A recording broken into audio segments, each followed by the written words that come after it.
In the summer of 2021, I made a decision that completely changed my life. As a marketing agency owner, I decided to stop chasing every niche. I stopped saying yes to every single client and went all in on one single mission: helping online tutors build real scalable businesses. At that time, I was just a marketing guy testing out basically everything. I was helping online coaches, dating coaches, podcasters, and everything in between. But no matter how much I actually learned, the results always stayed average. Every single client felt like starting from scratch until one day when I met Arada, an online tutor. Within 30 days, Arada went from zero income in her tutoring business to making $11,000 in monthly revenue.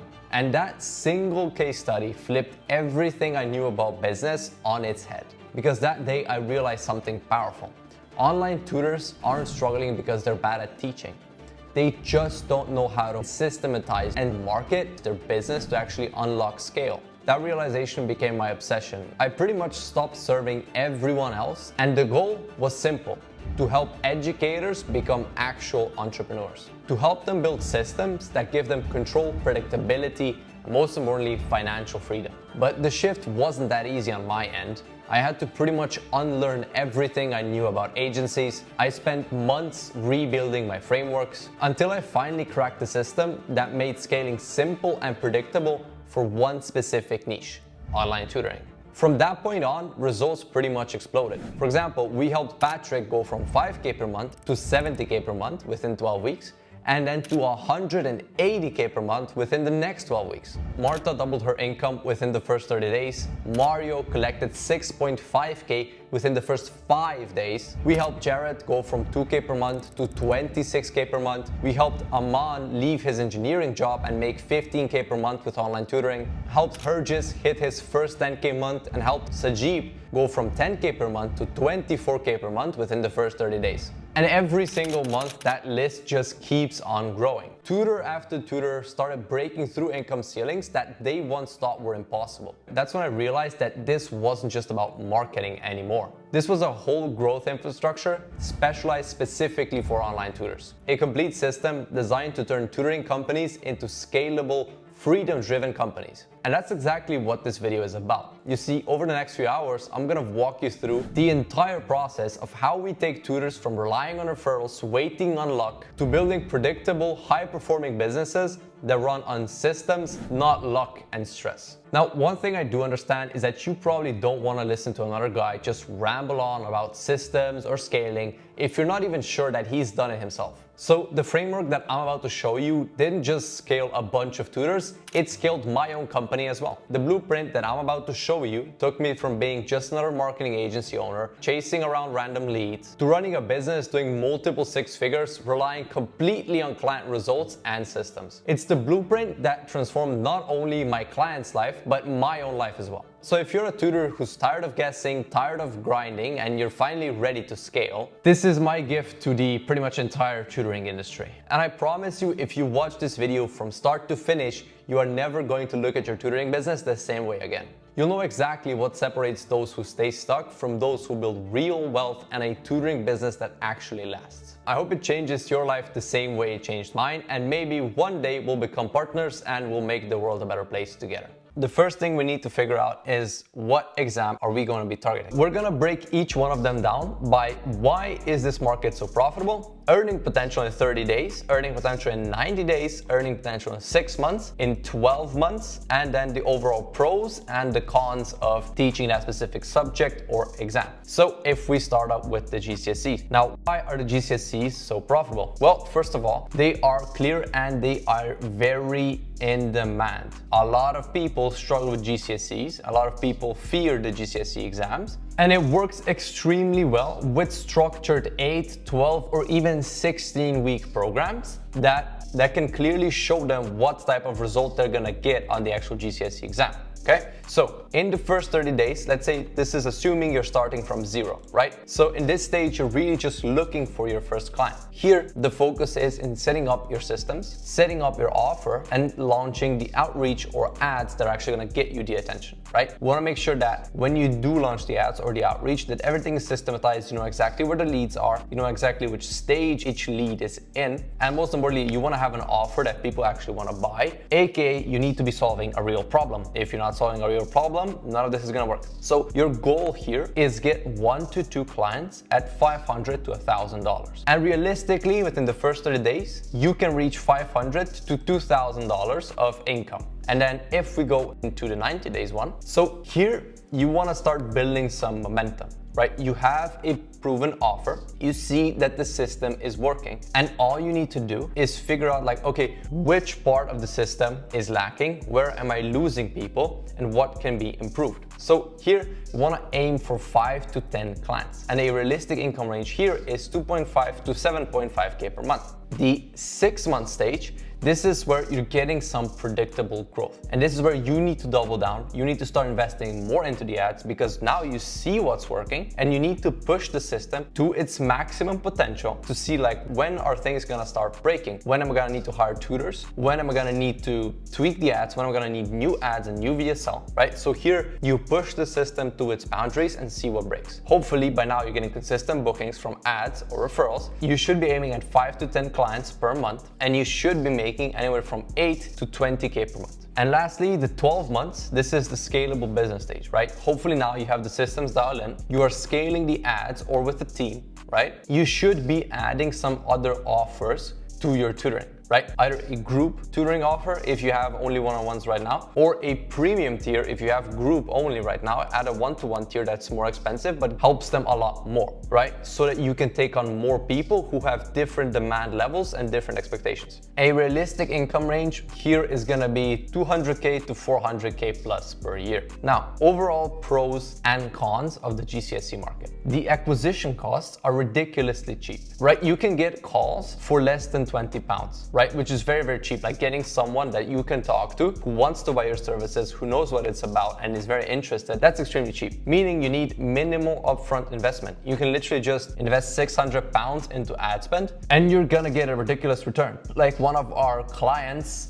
Kira, who collected around 4,000 pounds from new students coming in and contracted 8,000 pounds from the same students coming in, right? From just 600 pounds in ad spend. So that's really, really good. Now, there are some cons, obviously. It is gonna be a bit lower ticket and it does require minimal upfront investment. So one of our clients, Marta, she was able to scale to 60K per month just focusing on the GCSEs. Although to be fair, she did expand to all subjects. She started off with one subject to make sure that it's easier to scale, easier to get that return on ad spend. And then once she was growing, scaling the sales team, scaling the ad spend, she added in different subjects to capture more of the market. And ultimately she was able to make $60,000 in January on 2025. So some cons of GCSEs. It is gonna be a bit lower ticket when compared to the SAT or to the A levels. GCSEs are gonna be lower ticket, which is gonna make it a bit harder to scale past 60K per month, mainly because with lower ticket, it's a bit harder to maintain salespeople. It's harder to pay them what they're worth, meaning you won't get all that good salespeople. So in general, it's just a bit harder to scale past 60K per month. However, extremely easy to get to 10, 20K per month. Next up, we've got the SAT. So why is the SAT so profitable? Well, parents are gonna invest aggressively due to scholarships and college admission. If you're in the US, you know that scholarships can be a lot of money,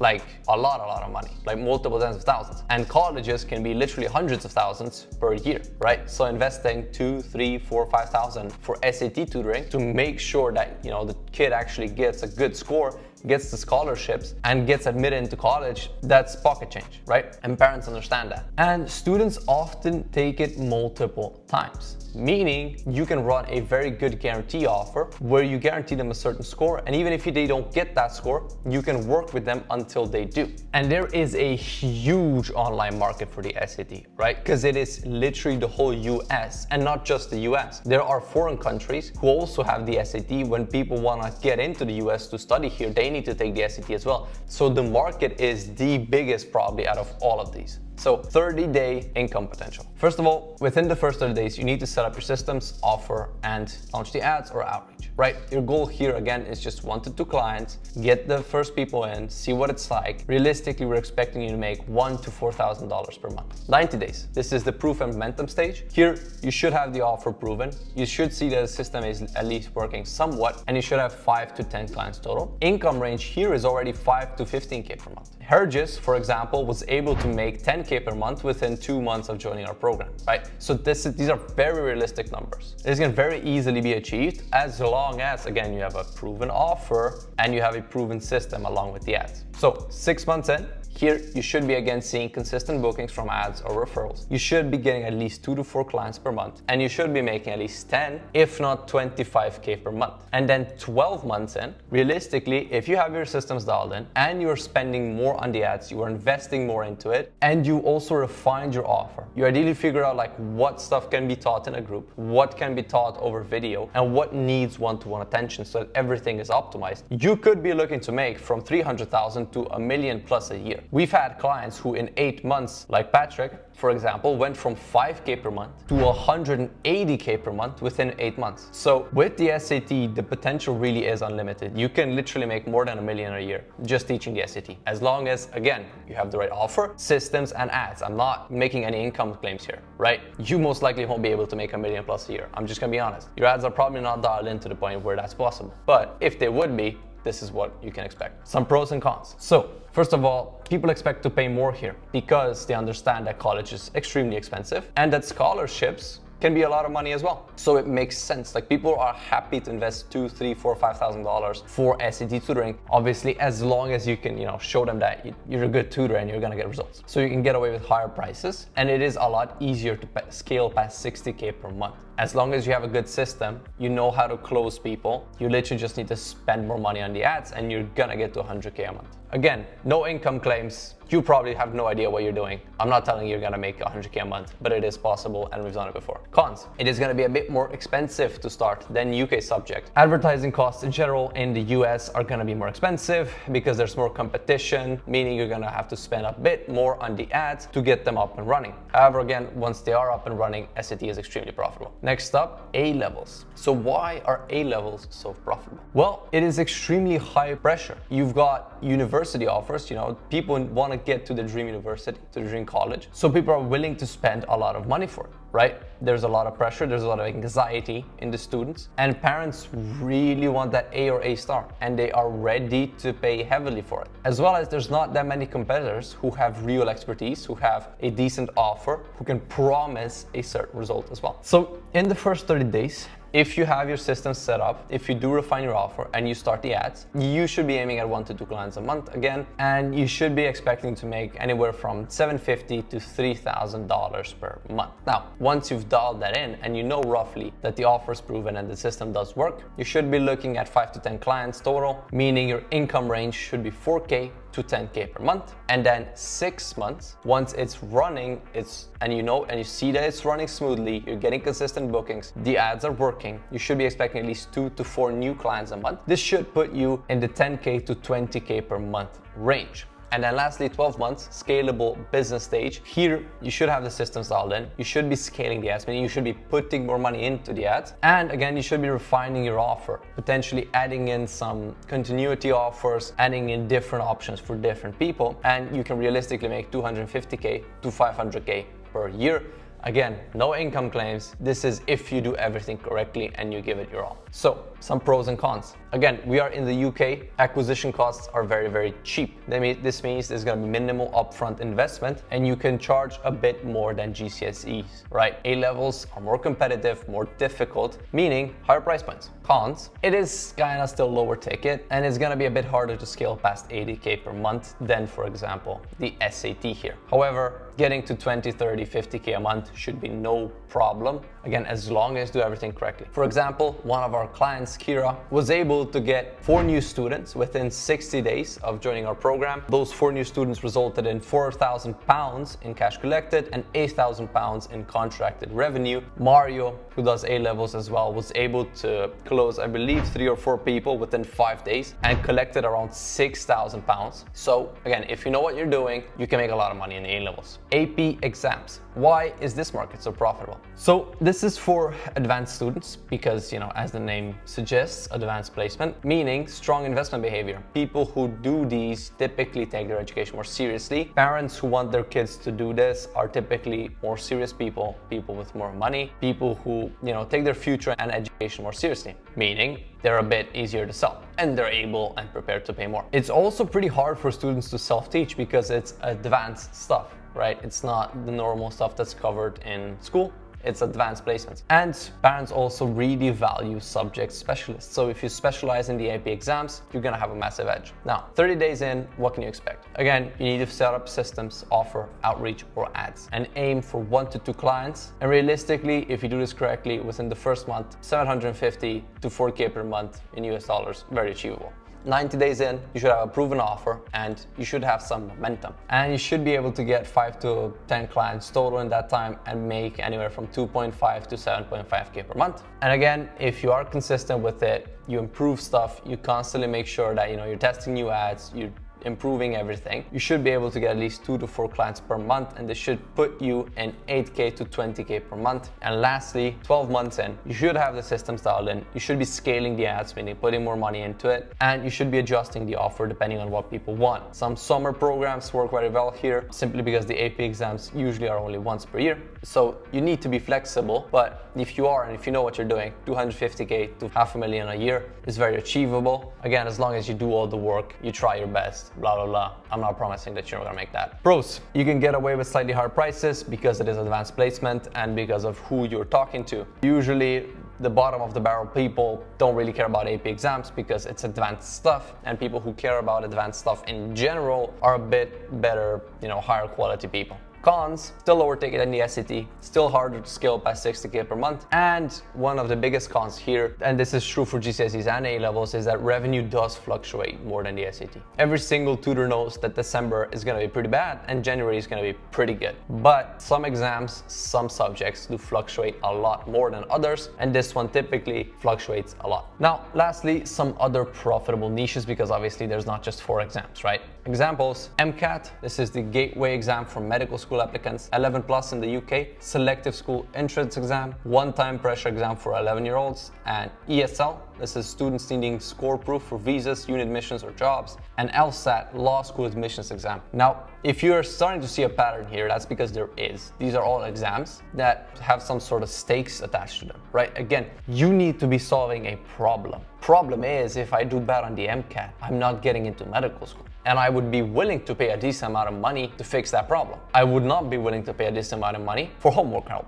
right? Hope you're starting to catch the pattern here. Any sort of exam that has some sort of pressure behind it, some anxiety and some problems, people are gonna pay for you to solve those problems. Cool? Now, why do families/students invest here? Well, like I just said, high stakes determines admissions, scholarships, or career paths. It literally dictates a big portion of your life. If you get into a good school, you get a good job, you have a good career path, you make more money, and you literally spend at least 8 hours a day at your 9 to 5. So this is gonna impact your life in a huge way. Which school you go to, what career path you do. This is really high stakes stuff here. A lot of people don't think about it enough, but it's like if you do well on the SAT, on the A-levels, on the AP exams, whatever, you can get into a good university, you're gonna get a good job, you're gonna have more money, and you're gonna get a job that you like more. Typically, obviously, if you choose a job that you don't like, that's on you. That's a skill issue, but typically you have a lot more doors open, and this literally has a massive impact on the kid's whole life, right? So parents see it as an investment, not a cost, because the kid later on is literally gonna make the money back from the better job that he's gonna get, that's gonna pay him more, right? And there's a clear ROI, uni placement, med school track, law school path, etc. And students are highly motivated, so they're easier to enroll and you get higher retention. So if we talk a little bit about earning potential here. First 30 days, very typical, 750 to 2K per month. 9 days in, 5 to 10K, 12 months, 15 to 20K, very achievable in all 4 of these examples. Obviously, this is not an income claim. For all I know, you have no idea about marketing and sales and you're not gonna make any money. I don't know. But if you do set it up properly, you can make that amount of money. Some pros, you can charge decent price points here, especially for like MCAT and LSAT for people that are serious, right? Like law school, medical school, these are well-paying professions. And there's also not that much competition. The SAT, for example, is very saturated. The LSAT and MCAT are not saturated at all, meaning less competition, easier to stand out. Students are very committed as well because students in general take test prep seriously, and you've got short, intense timelines, right? You got predictable start and end cycles when the exam is actually happening.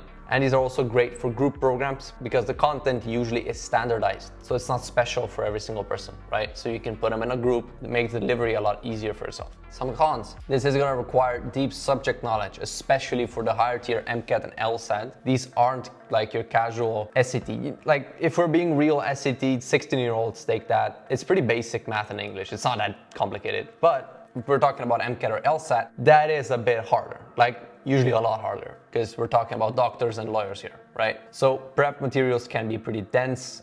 You can expect longer prep cycles than GCSE or A level or even SAT. And some of them do have seasonal spikes. So you need to plan capacity, right? Especially 11 plus once a year. That's it. Tough to beat that. And students do expect structured and curriculum-based delivery, and they are not in as high of a demand as the first 4 buckets, which is GCSE, SAT, A-level, and AP exams. However, can still be very, very profitable. Now, for the purpose of this video, I picked the SAT. If you're from the UK, A-levels work great, GCSEs work great, the 11 plus works great as well. If you're from the US, the AP exams work great, LSAT works great, MCAT works great. There's a lot of different options that you can pick from. For the purpose of this video, I picked the SAT. But you do want to make sure that you're at least targeting something, even if it's like an ISEE or anything. You need an exam because people don't want homework help, right? And even if they do want it, they're not willing to pay a lot of money for homework help because you're not solving a real problem, right? Like a parent can sit down with a child and help with their homework for free. So how much are they really willing to pay you just to save that 15 minutes? Not a whole lot. However, when we're talking about some serious entry exams like SAT that,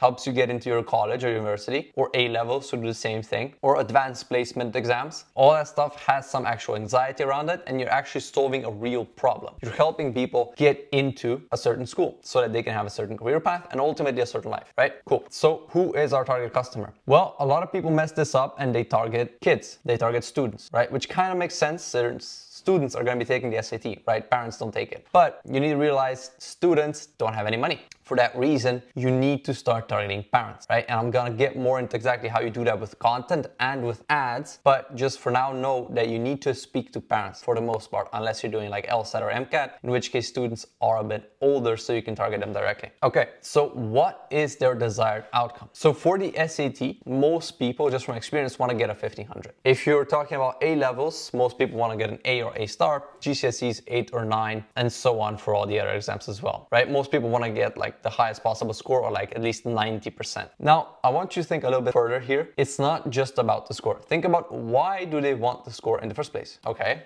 For the SAT, for example, most want to get into Ivy Leagues, right? They might not be able to, but most aspire to go there, or some other like high level college. Some people also want to go to medical school, or they want to go to law school, right? So you want to figure out exactly what their desired outcome is, not just the exact score they want, but also what they want out of that score, right? Why do they actually want the score? So once we have that down, we can already move into section 2. Create the offer structure. So the first thing that we need to look at when crafting an offer is who are we actually going to be targeting?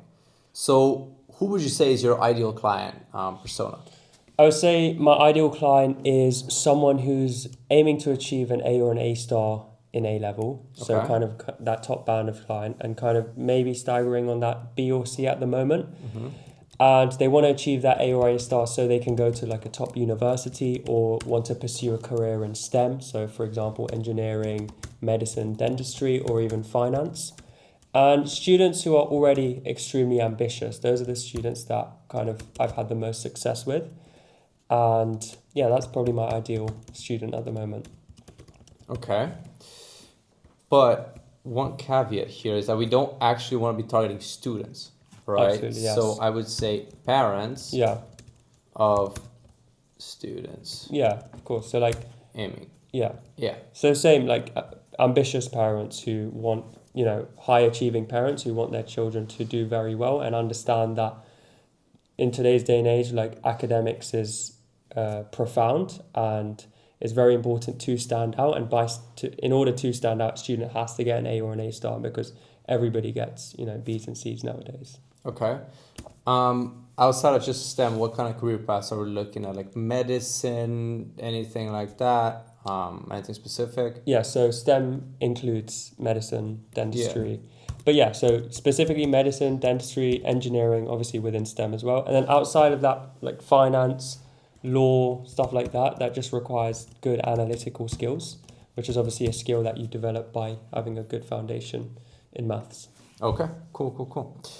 So, obviously for your solution, we want to help students score as high as possible on A-level maths in order to basically be admitted, right? To get into these. Yeah, so into the top Russell Group universities, like, we obviously have Oxford and Cambridge, but then we have the top unis like LSE, UCL, Imperial, all have very high standards.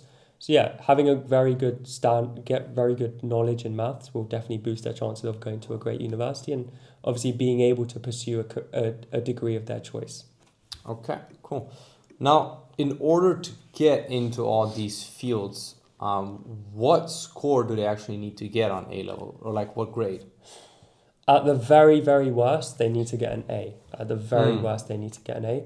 But a lot of universities, obviously with an offer, depending on your career choice or degree choice, if you want to do STEM or finance, a lot of them require an A star in maths. So then even if you get an A, then you're already closing your doors out to the top universities like Imperial, UCL, LSEs. So at the very least an A, because that still keeps your doors open to other Russell Group universities such as University of Nottingham, Warwickshire, University of Birmingham, still top universities. But I would say anything less than an A, you're kind of closing all doors to any Russell Group. So what we want to do here for the offer statement is we actually want to promise these people what they want, right? Like we want to promise them the ideal outcome, right? So for the offer statement, we want to do something like this. Can you go through that part again and not say promise, but model the actual offer based off of what they need to achieve at the dream outcome? Sure. Cool. So for the offer statement, right, when we're crafting the offer, it's important that we model after what they truly want, right? Want to present people their ideal outcome, then that's how we differentiate ourselves from everybody else, right? Everybody else is promising them, listen, I'm going to give you like 10 hours of math tutoring, right? I'm the best tutor, I get all these results, you get 10 hours with me, right? Instead of that, we want to model after what they truly want. So this is how we craft the offer statement. Wait. All right. We'll guarantee you a slash. Where's the slash here? Here. No. Yeah, that's it. Yeah. Slash A star A level maths. Now, obviously, I don't think this needs to be said. I'll say anyway. You can't guarantee everyone an A or A star. Yeah, absolutely. Right? Like that's the stupidest thing ever. You just can't. Students are different. Some people just don't care. They buy a tutor and they just either don't show up. They, some kids are more gifted than others, I don't want to say too much here, but is what it is.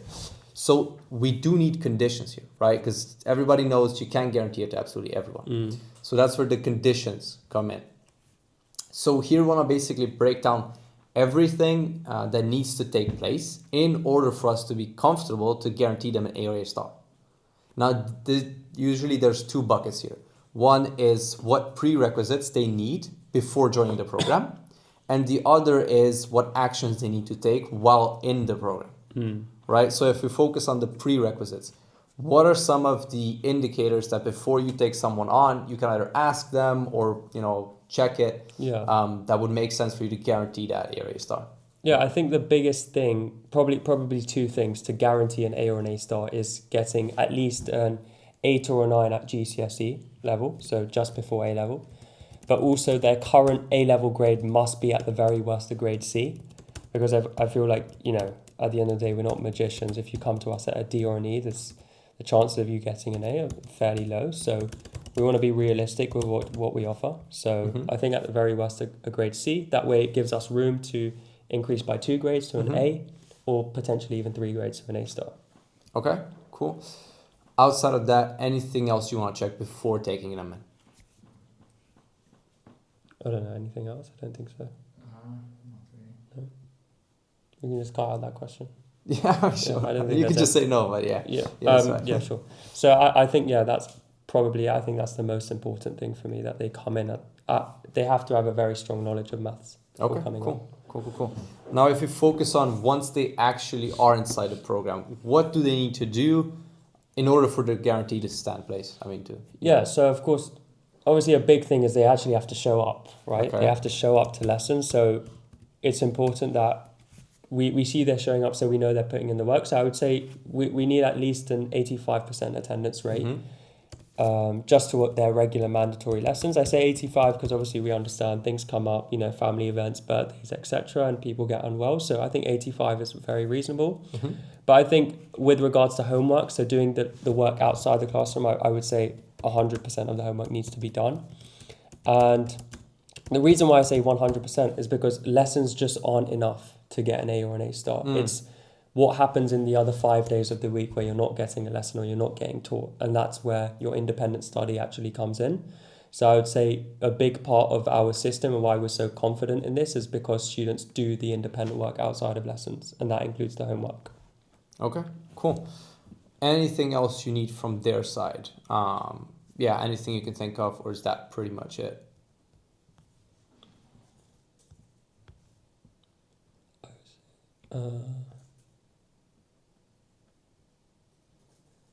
Okay, I've got another one. So another one would be, we obviously have support sessions weekly, and that's like an optional support session. It's not one of the mandatory 2 hours you would get a week, but in my experience, as good as you are in maths or in your academics, there's always something someone like me could provide advice on. So I would say at least attend one support session a month, just to get extra help, whether it's maths or your academics in general, or just structuring a revision.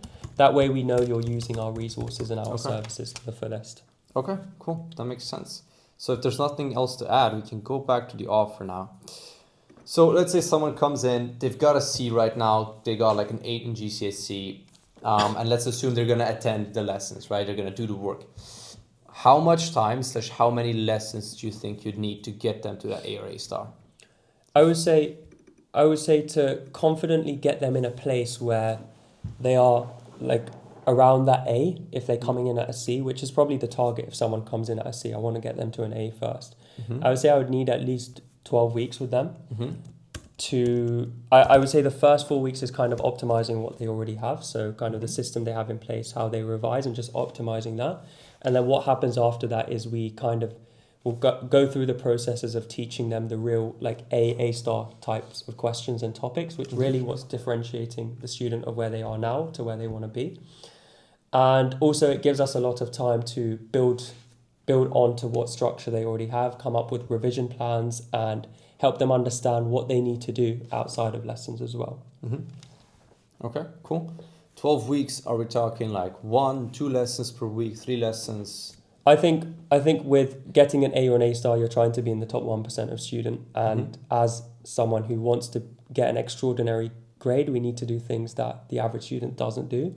So that's why I feel like 2 lessons a week, 2 hours a week would be ideal, would be perfect.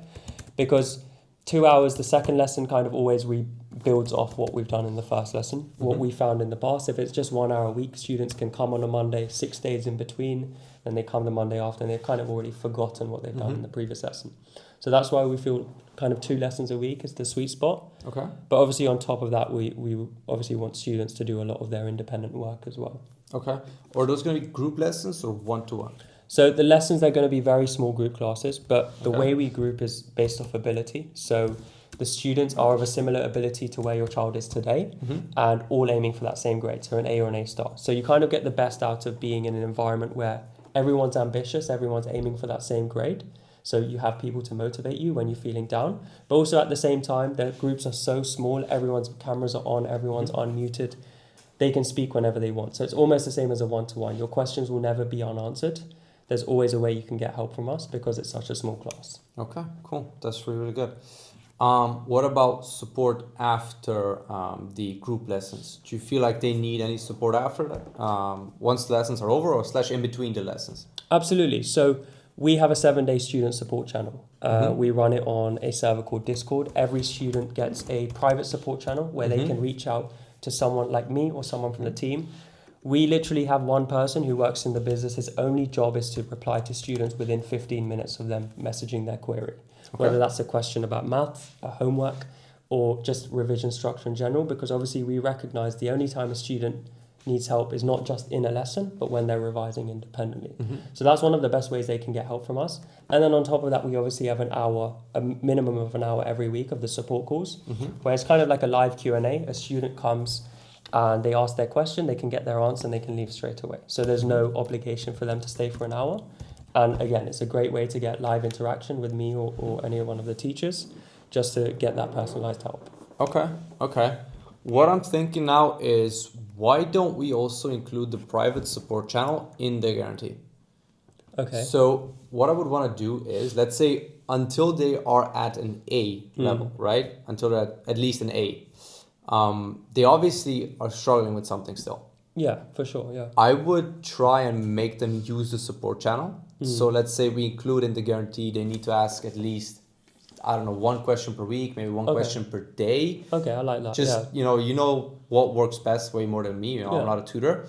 So how many questions would you tell them it's mandatory that they need to come up with? Because they're struggling with something, right? Of course. I would say at least 1 question weekly. Whether that's just an interaction of just saying, hey, Kian, like I need your advice on something, or please can you help me out with this? Or whether that's just like, hey, Kian, like I'm struggling structuring my revision, can you help me out with that? So the way I want parents to look at us is look at us as a full academic support system where we focus heavily on maths, because our students are free to ask us any question they want with regards to any one of their, going into university, any advice they have, any advice they want from someone like me who's gone through university or any of our teachers. But obviously our lessons in the week are specific to maths. So there are so many questions a student can ask us. And as I said, from my experience, there's always something we can provide support in. Okay, cool, awesome. So just to finish the offer statement, right? We'll guarantee you an A/A star in A-level maths. So the finisher will be just in 12 weeks. We always want to add the time frame in there because it's important. At the end of the day, people do care about like when is the result gonna come. If I told you, I'm gonna give you 10K in 10 years, do you care? It's gonna be nice. Eventually, you're gonna get there. Yeah. But if I told you I'm gonna give you 10K tomorrow, 100 times better, right? Sure, time frame extremely important. Another thing that I would do, not everyone's gonna come at a C level. So I want to make sure that we're also taking care of the kids that are below C, right? Yeah, absolutely. Let's say the kids that are struggling a bit more.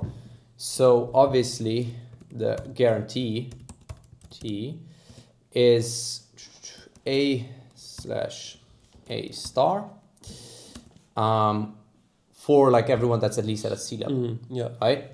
What about the people that are below C level? What can we give to those people? Yeah, absolutely. So it requires a slightly different approach when approaching a student whose, mathematical ability doesn't come extremely natural to them, because the students at a C or a B or even an A, they already have some things dialed in, and it's just about optimizing what they already have, which is completely fine. And the students below that, kind of below a C, those are the students who feel really overwhelmed with where they're at, kind of confused and not really understanding how to go about the subject. So it requires a slightly different approach, and I feel really confident we can help them, but because it's very unpredictable kind of where we can get them, what I would say is we'll guarantee you at least a 1 grade increase, regardless of where you're at, whatever grade you come in at. If below C. Okay, cool. Yeah. That makes perfect sense. Yeah. Did I misspell that? My English. Horrible. Cool.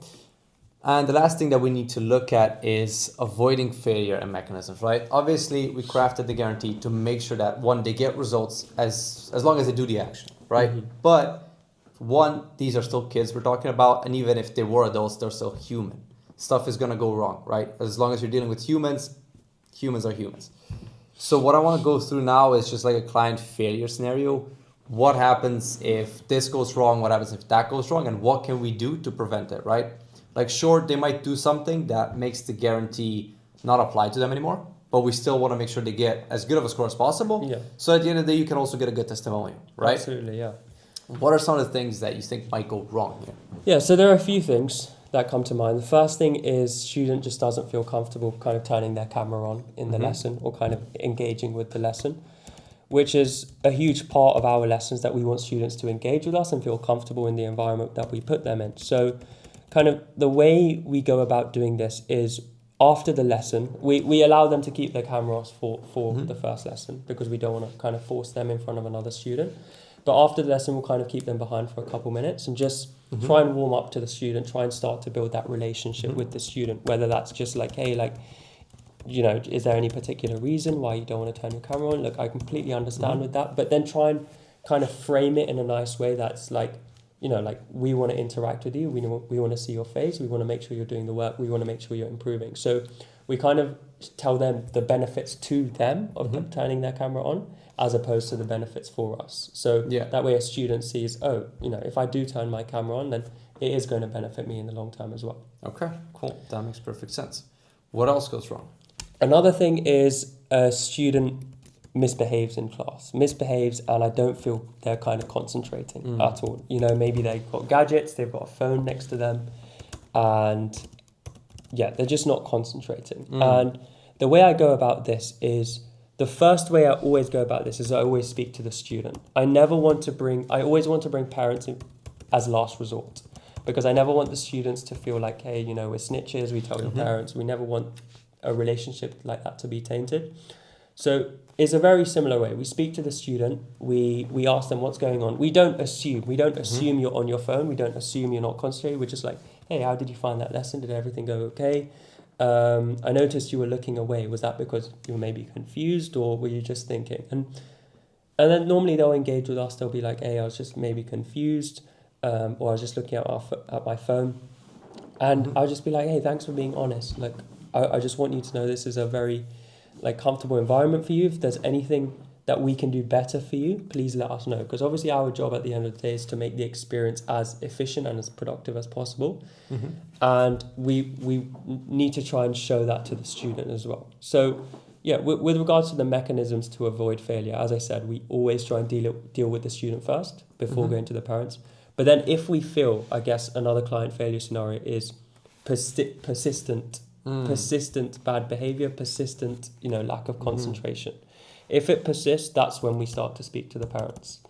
And the way I usually go about this, I'll just drop a message to you if you're a parent, just saying, hey, do you mind if we speak over the phone for 5 or 10 minutes? I just feel like speaking on the phone is just more human-like as opposed to dropping messages. And I just explain my concerns to the parent where, you know, I feel like he's not going to progress just because of the lack of concentration and the work he's putting in. You know, the way I like to frame it is, we give you all the resources you need to succeed, right? Because we know we've done it 100 times before with many students, but it fundamentally comes down to the student themselves to want to use those resources, right? It's like going to a gym. If you buy a gym membership, you're not guaranteed a six-pack, right? But all the machines are there, all the resources there are in order to succeed. So we do escalate with the parents, but as a last resort, I would say. Okay, that makes sense.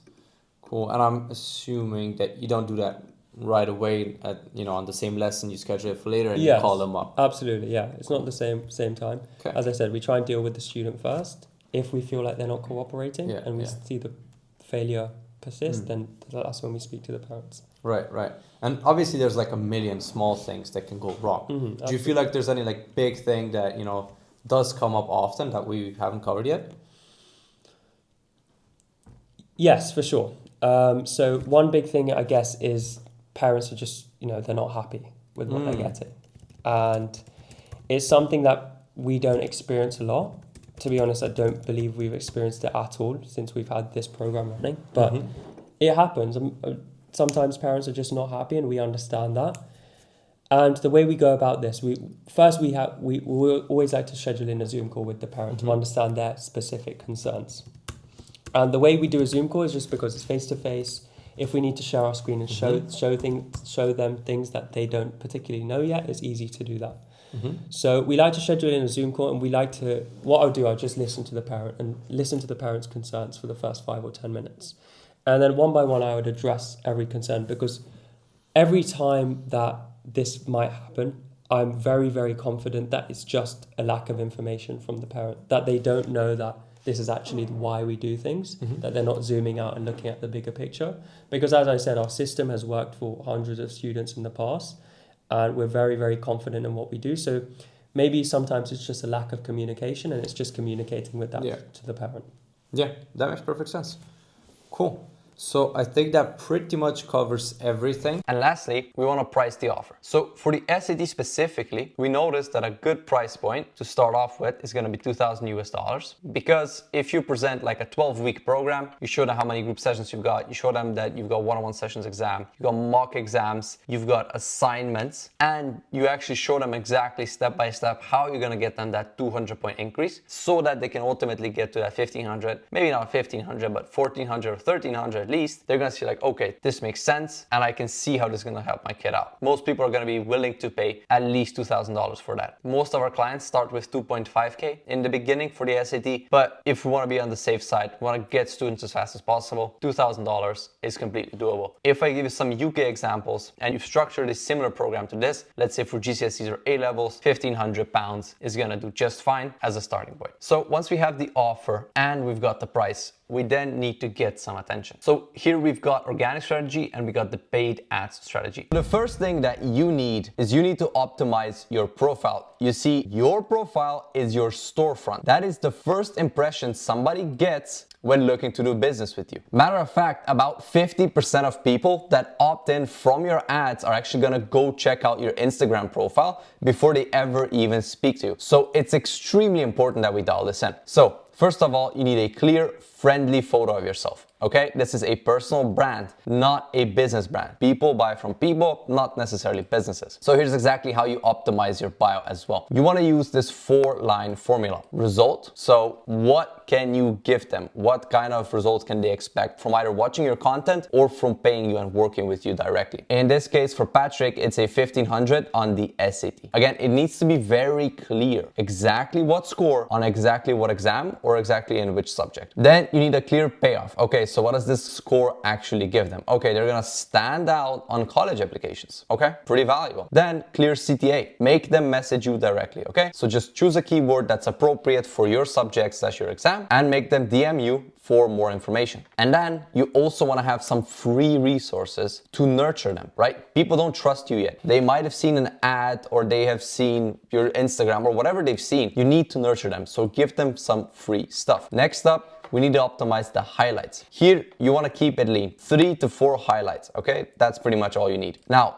it's important that you include results, student wins. Here you want to just showcase, hey, these are the results I can get. This is what I've done in the past. I'm a credible person. You want to have an about you. This is a quick introduction to you, your approach, what you do, and your credentials. And then obviously some more free value, free resources, YouTube strategy videos, or a free community. A lot of people completely oversee pinned videos. You want to pin client interviews to the top of your profile because this is going to give you instant credibility. When someone clicks on your profile, there needs to be a clear result right here. What do they get when working with you? A professional profile picture, more results in the highlights, and even more results in the pinned videos. And that's how you get someone to start trusting you and to view you as a credible person. Next up, after we've optimized the profile, we need to produce some content. So you first need to get attention, you need to nurture that attention, and only lastly do you convert that attention, right? So we get the attention with reaction videos, we nurture it with teaching videos, and we convert it with talking head videos. A lead or a prospect needs to go through the whole cycle in order to become a customer. So here's exactly how we get the attention and script the actual reaction videos. So step 1, you want to search for viral content in TikTok or on Instagram. You want to look for extremely high view counts and very good engagement. right? So think, I don't know, 100K views, 500K views, millions of views. The more, the better. But it's extremely important that it's relevant to your niche. If you do the SAT, look for SAT videos. You can just use the search bar on TikTok or on Instagram to find these videos.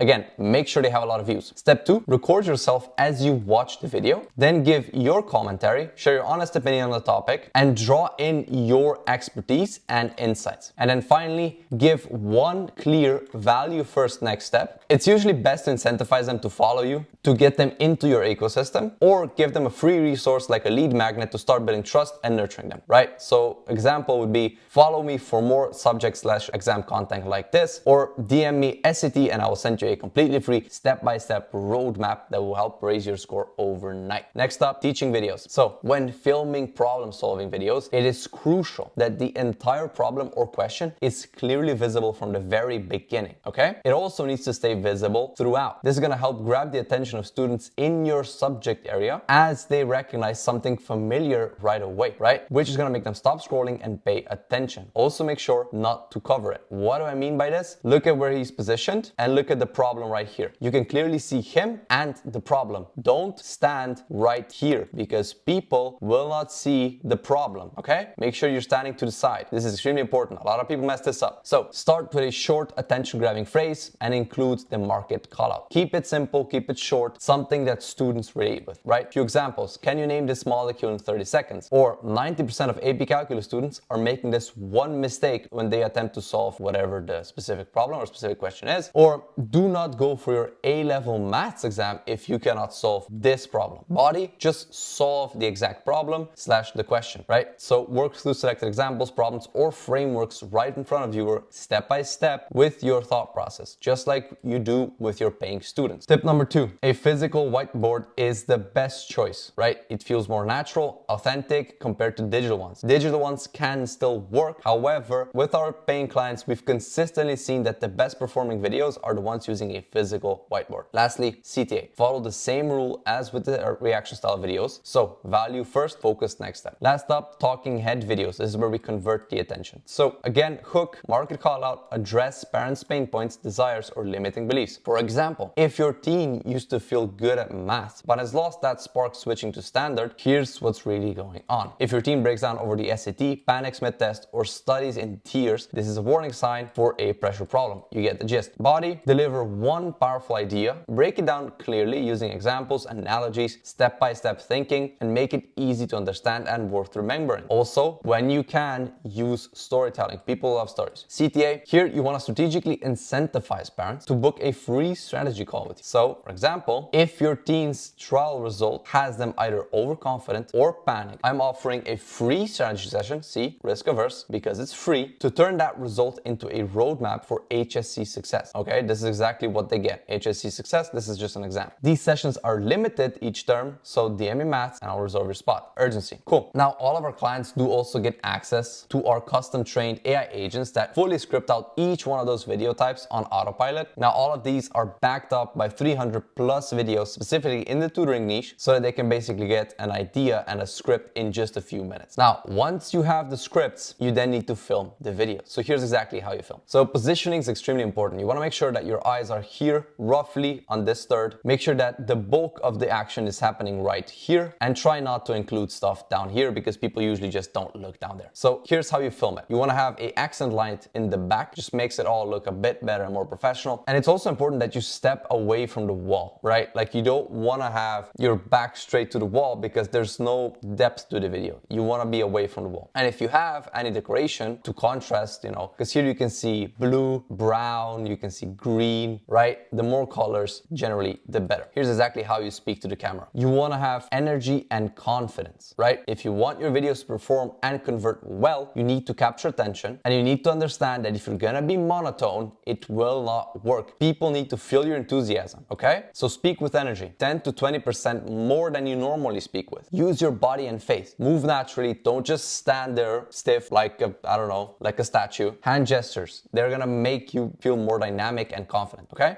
And vary your voice. Avoid sounding robotic. Change your tone, speed, and volume to keep it interesting, okay? Look at the camera like it's a person, okay? Don't just read off a script. Talk as if you're having an actual conversation with someone. And make sure that that your posture is good, okay? Try not to be slouched. Here are a couple of the most common mistakes that you need to avoid. So try not to walk out of the frame, right? When you walk away, people don't see you. So when they don't see you, it's not really great, okay? Don't be too close to the camera because then it just looks weird. Try to step a little bit back so that people can see more of you. Don't ruin the end of the last line. See, when you finish speaking a line in your head and unintentionally cut the shot before the words are fully spoken, people can't understand what you're saying, okay? So avoid developing this cut habit after you fully finished your last line and before looking away or ending the recording. Or camera height. Your camera angle changes how people feel, okay? So when you look down at the camera, it creates an unnatural, almost awkward vibe, like you're disconnected from the person watching, okay? Breaks the illusion of a real conversation because in real life, people look each other eye to eye most of the time. Now, once you have the script and you've recorded the video, it needs to be edited. Now, I don't want you to do the editing yourself, okay? Editing takes a lot of time, so find an editor on Upwork or Fiverr. Aim for about $15 base for a short form video. You can add a $3 bonus if the video is delivered without any mistakes. You also want to give the editor access to assets like your testimonials, interviews, score reports. You want to show your editor the parent/student relevant visuals like footage from dream careers, dream universities, so that your videos can look like this, right? Medicine, bam, visual of a doctor or visual of a school. Or you give them all of your testimonials. This is very important so that he can include those in the video, right? Or test scores that your students have gotten. So here's exactly how a well-edited video looks like. So this is roughly what it looks like raw. Standard math was never meant to be easy,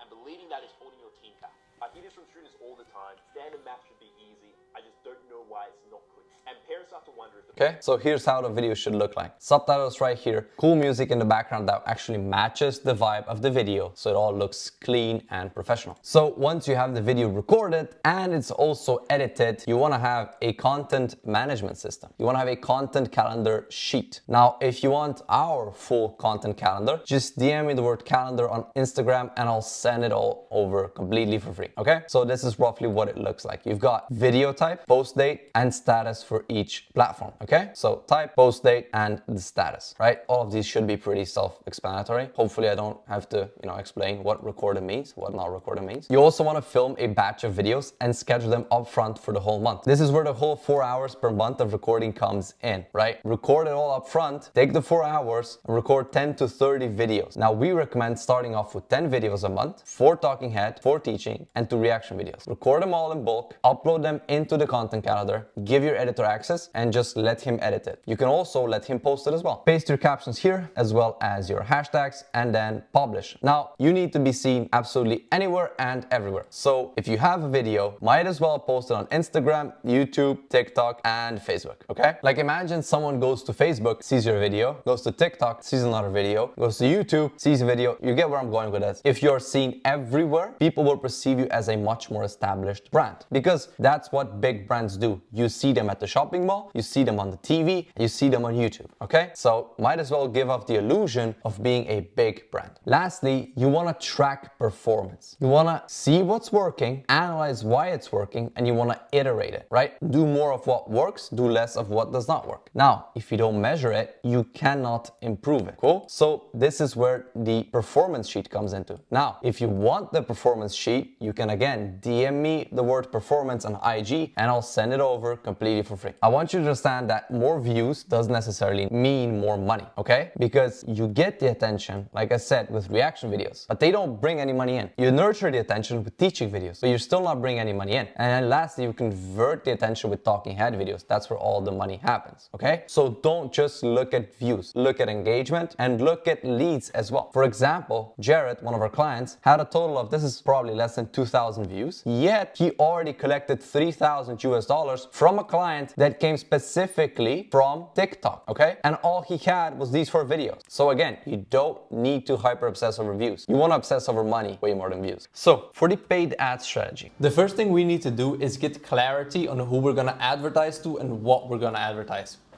So list out every single thing that you can tutor and select the one that has in the past had the most demand, that was the easiest for you to tutor, and that ideally has some pain associated with it. For example, the SAT exam or the A-levels or the GCSEs, they're all exams and students are very anxious about the exam coming up because they don't know how good they're gonna actually do. meaning they now have a problem, meaning you can now solve this problem and charge people to solve it. And they're gonna happily pay you to solve that problem because, like I said, there's a lot of anxiety around those exams. Another thing you need to do is you need to just pick one exam or one subject. You don't want to be a generalist. If you start the ad with I tutor English, math, science, nobody's going to stick around. Nobody's going to believe you that you can actually get results either, because people want specialists. People believe that if you only do one thing and you focus yourself on that one subject or exam, that you're going to be more likely to get them the results. So that's going to be the first reason why most tutoring ads just don't work. They are mostly broad. They are not clear on who they want to target, and they're not clear on what they deliver. Here's the exact ad formula that we're going to be using. We have 3 different ads for top of funnel, middle of funnel, and bottom of funnel. So the first 4 top of funnel are going to be action-driven ads.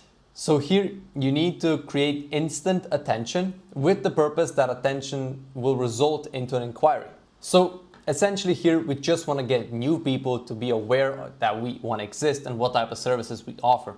And then when we move into middle of funnel, here we actually want to educate these people. We want to address a deep pain point that they have, because they're going to resonate with that pain point and they're going to interact with the ads that call out their pain points, resulting in a highly educated and engaged qualified leads. And then last is going to be credibility driven ads. We need to make sure that these people are aware that we can actually get results. Now, there's only one way to really do this. You need to showcase that you've gotten results in the past. It's also great to go over exactly how you get those results so it makes sense, but testimonials are really king here. You can't beat proof. So if you have any proof, you've probably tutored some students in the past, call them up, get them to film a video testimonial for you. This is gonna make everything easier. And again, people are just gonna trust you more if you can prove that you've done the thing that you're advertising before successfully, right? See, most people believe that ads are risky and that you can lose a lot of money. And in a lot of cases, that is true. So I understand exactly where that comes from. And you've probably heard some horror stories of wasted ad spend. And most people actually see it as gambling. And the main reason behind that is that most people either want boost posts, which just get you likes and views and never any money. And second is that they don't actually have a structured system, right? Like we talked about right here. Top of funnel, middle of funnel, bottom of funnel. Get attention, nurture and educate that attention, and then last step is to convert that attention. Most people just want to convert right away. So here's exactly how we make these 3 types of ads: action-driven ads, problem-solution ads, and credibility ads. So if we focus on the action-driven ads first. So for the action-driven ads, in the first 3 seconds, you want to get their attention, and you do that by presenting your offer and calling out who you want to watch the video. So as an example, we're looking for 5 students who desperately need an A or A star in A-level biology so that they can secure a spot in top programs like medicine or dentistry.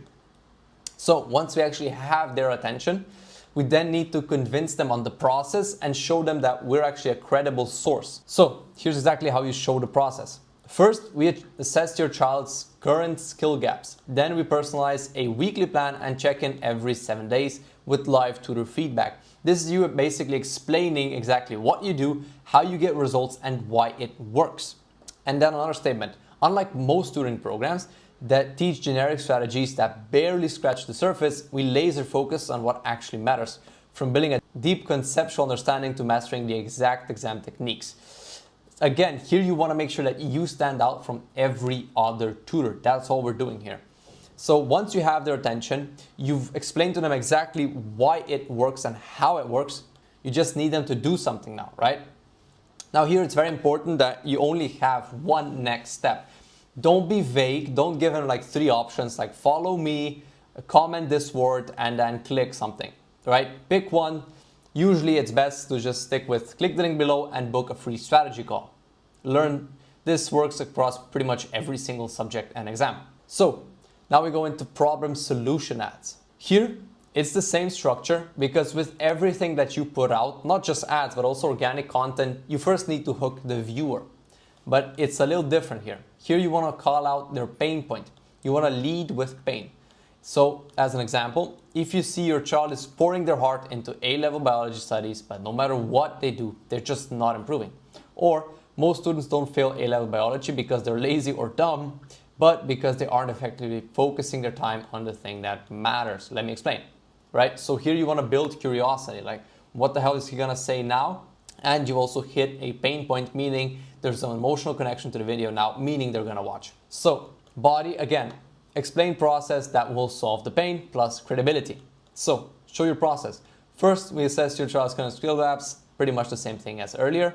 And then unlike most tutoring programs, we do something different. And then again, a CTA, you want to always have a CTA when you have an ad because you always want them to do something. And again, don't give them 3 options, give them 1, tell them exactly what to do, right? For example, click the link below, book a free strategy call. And then lastly, we got credibility-driven ads. And here again, first you need to hook them, you need to explain, then you need a CTA. So here the hook is slightly different. This is how we got Sam an A on his A-level biology in 12 weeks, or interview. I scored an A star on my A-level bio in 12 weeks, and I couldn't have done it without you, right? You just want to show results, you want to show a transformation. And then in the body, you make them relate with the before state and trust you that you're the right person to get them to the after state. Before the program, I was really struggling with X, I was losing confidence and I felt completely lost. But in the first 2 weeks of joining, I already knew exactly what my weak points were and exactly what I need to improve. Finally, I felt like I could do it again and it gave me much more confidence. And then again, you need a CTA. You always want to tell people what they should do. Now, I hear a lot of tutors saying that parents won't pay my subject or won't pay for my exam. There's no way we're going to get people to pay this much. And the reality is that you see your local tutors charging $20 to $40 an hour, and you assume that premium pricing is not possible because you're surrounded with all your competition and usually they're all average, right? And they all think that their subject is different or that their exam is different. But the truth is that if you build a whole system around your tutoring and you make sure to tell people exactly how you're different and why, and you have proof to back that up, parents will happily pay you $1,000 to $5,000 for you to teach their kid and to get a good score on an exam to get to a good university. We are changing people's lives here, right? How well they score on the SAT or on the A levels or on GCSEs is probably gonna impact their whole life, like literally. People will happily pay you $1,000 to $5,000 US that you can reliably change the trajectory of their whole life. Like, it just makes sense. One thing that most tutors mess up is that their ads just look ugly. I speak to a lot of tutors that have worked with a coaching program or a marketing agency that specializes for online tutors, but then their ads for some reason always look like this. Like, you can't expect to grab a trash can and a marker and just write, "I will help you with math," and expect people to want to buy from you. You literally have a trash can with words on it. Like, nobody's gonna want to look at that. Versus if you actually have a professional setup with professional editing and it all looks good, you look a lot more credible. You look like an actual company, not just a kid who wants to tutor, and people will trust you way more. Now, if you want to have a really good video editor, literally all you have to do is just go on Fiverr, just look at a couple examples. It's really obvious, like everyone's gonna see the difference between this and this. Just look for this and get someone, pay them $20 to $30 to edit your video. And please take it seriously, because nobody's gonna take you seriously again if you're using a trash can to advertise. It just does not look good. Now, I know a lot of you don't really know how to set up ads. That's why I'm gonna go step by step exactly what buttons you need to click to actually launch your ads campaign and make it profitable. So when you're launching your ad, you want to select a leads campaign, right? Just click on leads, click on continue. After that, you want to choose a campaign setup. Now, we want to choose manual leads campaign setup because that just gives us way more control. Now, all of this that I'm about to show you has been tested of hundreds of thousands of tutoring specific ad spend. Don't try and reinvent the wheel, just click exactly what I show you and you're gonna have profitable ads. So after you chose the manual leads campaign, you're gonna be taken to this. So here you just wanna select instant forms, right? In the conversion location. After that, you wanna select your budget. Now, a lot of people have a belief that you need to spend thousands and thousands on tutoring ads for them to work. That's probably because you spent $300, $400, $500 on ads before and you didn't really get any students, which I can understand. But usually most of our clients start with $20 per day. And some people were able to get up to $15,000 in contracted revenue from new students coming in. So trust me, $20 a day is more than enough to start off and see what's working, and then you can pour more gas in the fire later on. You really don't need to come out the gate swinging with $2,000, $3,000 or $5,000 of monthly ad spend. So for the region of launch, you just want to select whichever country your students are from. Keep this simple. If you're in the US and your students are in the US, select United States. If you're in the UK teaching GCSEs or A levels, most likely 99% of your students are from the UK. So just select the UK, right? Just select whatever country most of your students are from. That's it. Don't overcomplicate this.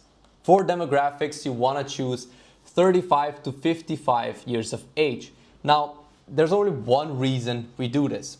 You see, if you don't select 35 to 55 and you leave this open, you're gonna get kids, you're gonna get students. And unless you're targeting something like the MCAT or LSAT, where the students are actually like 20 to 25 years old and actually have some money, most of your subjects and exams are gonna be with 14, 12-year-olds, 18-year-olds, 19-year-olds. These kids don't have money. Don't target them. You're gonna get kids on your sales calls. They're gonna want something for free, and they will definitely not send you thousands of dollars to teach them. You wanna speak to their parents, okay? So it's super important you select 35 to 55 here, and make sure this is not ticked on. It's automatically gonna be on, turn it off, because if you click this, this is gonna be used as a suggestion, meaning Facebook's gonna go outside of this and you're again gonna get kids. So for interest, you basically just wanna list out a couple of things that you think those parents are gonna be searching on Google for or interacting with on social media. In this case, if we're targeting the SAT, college, higher education, legal education, medical school, SAT exam. But here you definitely want to tick on use as a suggestion, because some people won't be searching for these keywords but would still be a very good customer. So you don't want to restrict Facebook here, so turn this on. And then lastly, we have placements here. So you want to select Facebook and Instagram, and then for placement controls, select Facebook feed, Facebook profile feed, Instagram profile feed. I'll just show you exactly what it is. You can pause the video and tick all of these on, just as I have. This was tested in multiple hundreds of thousands of dollars of tutoring ad spend. So don't try to reinvent the wheel. Just copy what I showed you right here and you're gonna get results. So then we come to creative setup. Here, you don't want to turn on multi-advertiser ads. And there's only one reason to this. If you've ever used tutoring platforms, you know that on those tutoring platforms, you are shown with every other person that teaches the same subject, and people are just gonna go with the cheapest option. This is exactly what this does if turned on. You're basically gonna be shown alongside other competitors. We don't want that, so turn that off. And then in the destination, you wanna click on create form. So here's exactly how you set up the instant form. Most importantly here is that you turn on conditional logic. And again, there's only one reason for this. We really don't want students on the call, right? So this is the last resort that we have in place just to double check that we don't get a single student on the call and we only speak to parents, right? This again doesn't apply to LSAT and MCAT, but pretty much everything else, you don't want students. So here we just simply ask a question, are you a student or a parent? We got two answers, one is student, other is parent. If they're a parent, end page for leads. If they're a student, end page for non-leads. And if you have any other qualifications that you need from the leads, just add another question and disqualify people that answer with an answer that you don't want. So then we get into ad copy. Now we get into ad copy. The reason ad copy is important is because it allows you to further target exactly who you want to engage with the ads and who you want to buy from you. We want to structure the whole ad copy so that the most ideal type of parent shows up to the call and becomes a lead. And the reason why most tutoring ads don't work is because nobody goes this deep. No, everybody just does surface level ads that look like this, and then they don't work out. So here's exactly how you do ad copy. We got primary text, headline, description, and a call to action. So primary text. Here, same as with the ad script, you need to hook them in, you need to explain, you need to add credibility and a call to action. If your team wants a shot at a top tier school or competitive career, medicine, law, engineering, here's why most students are stuck. List out why, then some credibility. We've helped hundreds of students crush the SAT, and we only take 5 students per month to keep their quality high. And then lastly, a CTA. Click learn more below to book a free consultation and get your team on track for that 1500. And then after the primary text, we have the headline. So here you want to list out their desired state, you want to list out some urgency and FOMO. That's pretty much it. Desired state, secure 1500 on SAT, or a 9 on GCSEs, or an A on A levels. Medicine, law, engineering starts with 1500. Urgency, don't miss out this month's enrollment deadline. Guarantee your team's college future. And then FOMO, give your team the best possible chances at securing the future they deserve. And then we have the description. Now the description won't be shown most of the time, but here you just want to add some urgency. So only 5 spots left this month. Book your free consult before they're gone. And this is exactly what it all looks like in action. Primary text goes here. Here is your actual image or video ad. Here's the headline, here's the description, and then here's the call to action, just so you know roughly what that looks like. So once we did all this, the only thing we need to do now is publish the ads and then monitor their performance, right? So here we have 2 examples of 2 video ads, right? This one spent $470, this one spent $95. So one has a cost per lead of 10 and one has a cost per lead of 12. So if we were just to look at these metrics, you would probably turn off this one because it's more expensive. But the reason why we need a tracking sheet and we need to know the numbers is because a lower front-end cost doesn't necessarily mean a better ad. You see, if we actually look at the back-end tracking sheet, we will see, okay, video 1, video 2, $12, $10, right? But then if we look a little deeper, okay, this one has a slightly cheaper cost per call than this one, right? But then we look deeper, and then this one has a 16x ROAS and has made us $7,600, and this one has made us nothing. So now if you want this exact tracking sheet, you just DM me tracking on IG and I'll send it to you completely for free.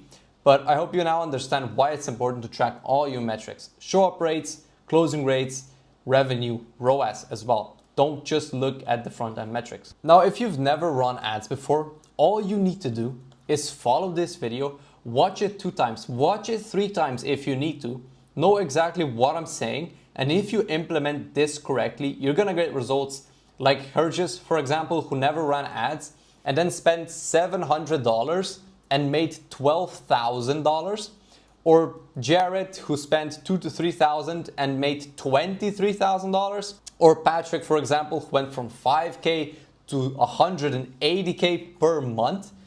But if you already ran ads before, but they didn't work, the only reason why your ads didn't work is because you didn't take them seriously enough. I guarantee you, your ad copy wasn't as good as this.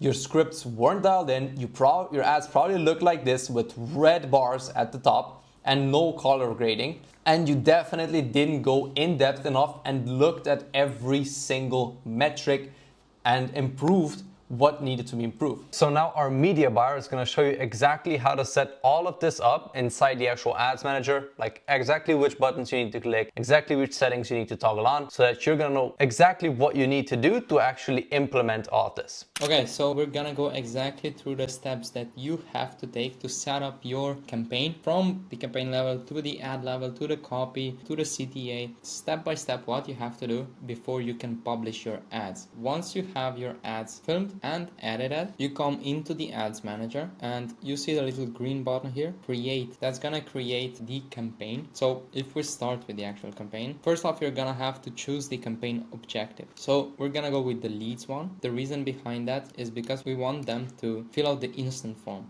right? The instant form is going to be before the actual landing page. What that's going to enable us is to message them and to call them before they actually reach the landing page. So for example, if they go onto the landing page and they don't act and book a call, we can still send them booking links, we can nurture them, and we can call them as well and then schedule them manually. After that, you're gonna have to choose the campaign setup. Now just choose the manual leads campaign, because what we're gonna be doing is gonna be very detailed. We've literally spent hundreds of thousands of dollars in the actual tutoring niche on tutoring ads, testing all of these campaigns, testing all of these setups, testing everything here, everything that you can imagine. And this is the best, the most profitable way of running ads. So you can just copy it step by step. So choose the manual campaign, don't overthink it. After that, you're gonna go to the ad set setup. This is where you're gonna choose your conversion location. For us, this is gonna be instant forms, which I'm gonna show you how to customize as well. Then we have the daily capital investment. Now, if you have, as advised, 2 hooks and 1 body, you're gonna have 2 ads. And I would highly advise that you do at least $10 a day per creative. So you're gonna have 2 creatives, right? 2 hooks, 1 body. It's gonna give you 2 creatives. If you can't do 20 a day, if that's too much for you,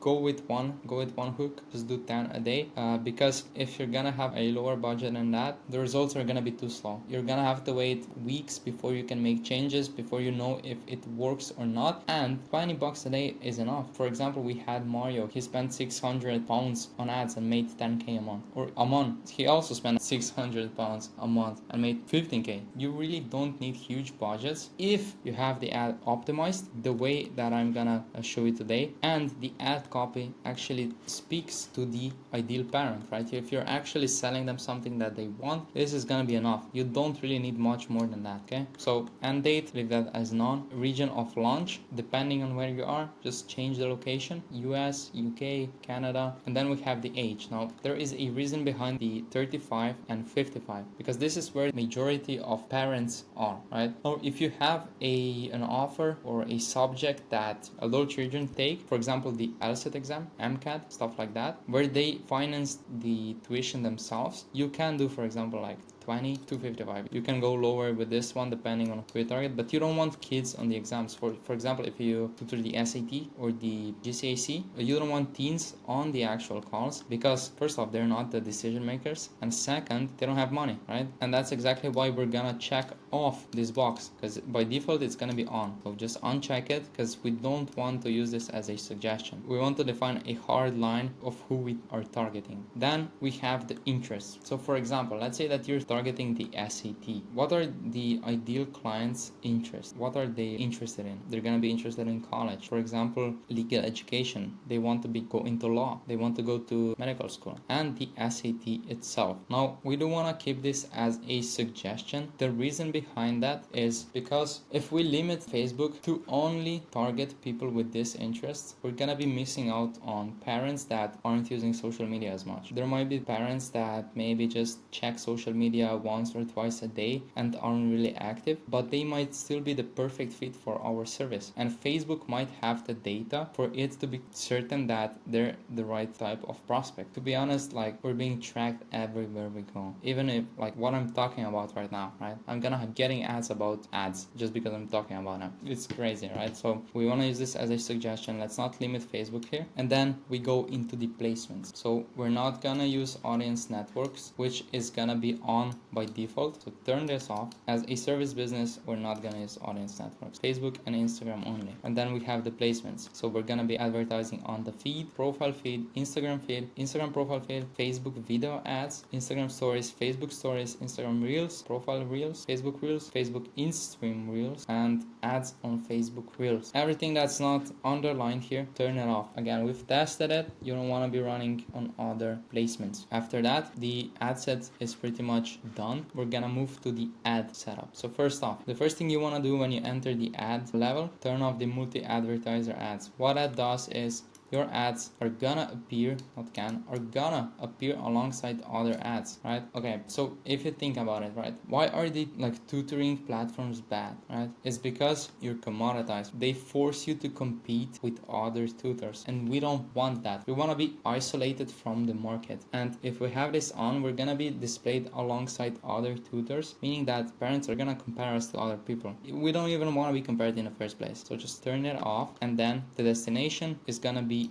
the instant form. So just to create form, and then now we're gonna go into creating the actual instant form. So the first thing that you're gonna want to do is in the intro, just use your offer, tell them what you're offering, and then we're gonna go into the questions, right? So the first thing you want to do is turn on conditional logic. What we're gonna be doing here is we're gonna be excluding people. So first off, we can use qualifications here, right, to exclude them. Are you the student or are you the parent? If they're a student, we want to send them to a non-leads page. They're not considered a lead. What's gonna happen here is if we disqualify people and tell Facebook that they're not a lead, Facebook's gonna know, hey, the type of person that I targeted was not the ideal type of person. So they're gonna be optimizing for the leads. So eventually, like Facebook's gonna be learning on the type of people that it's targeting, and the performance is just gonna get better with time because Facebook's learning. So we're gonna be, as the baseline, excluding students. Now, if you have an offer where you have certain qualifications that the parents need to fulfill, feel free to add those as well. You can just add another question right here, add a question,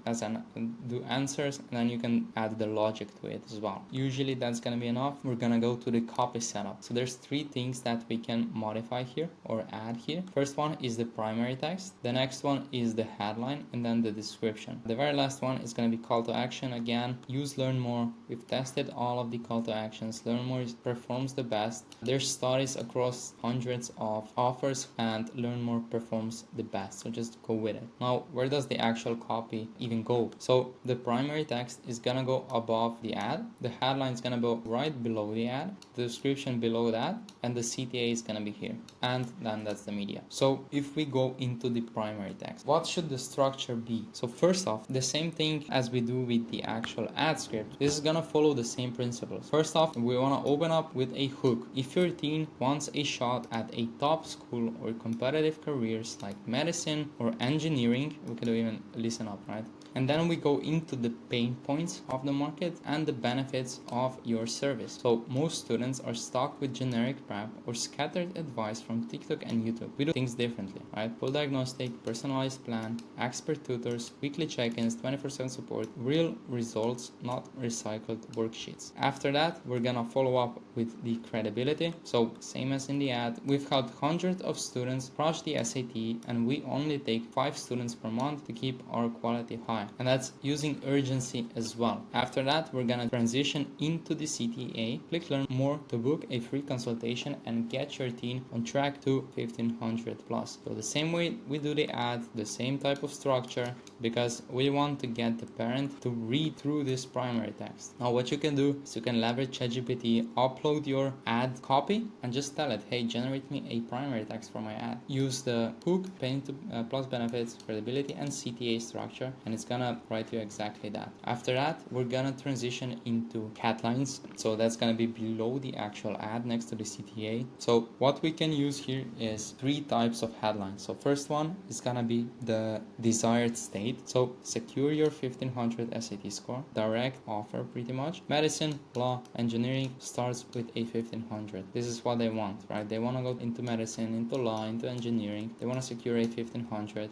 And then we have urgency. Don't miss this month's enrollment deadline. So in the ad, we're promoting this great offer that we have, but then next to the CTA, if we have don't miss this month's enrollment deadline, oh shit, I have to apply, right? I don't want to miss this out, right? I have to know more about what I do, and it's gonna give them urgency. Then we have FOMO as well. This means fear of missing out. So guarantee your teen's college future and give your teen the best possible chances at securing the future they deserve. Now, what the ads manager is gonna do, or the ad account is gonna do, you can even have more primary text, like we have 5 headlines. It's gonna test all of those, and it's gonna run with the one that does the best. Just have as many options possible to give the ad account the best possible chances of succeeding. And then we have the description. Now, one thing I would like to mention about the description is it's not gonna be shown on most of our placements. That means that it's not really that important, but if we are gonna have it, let's just add it, because why not?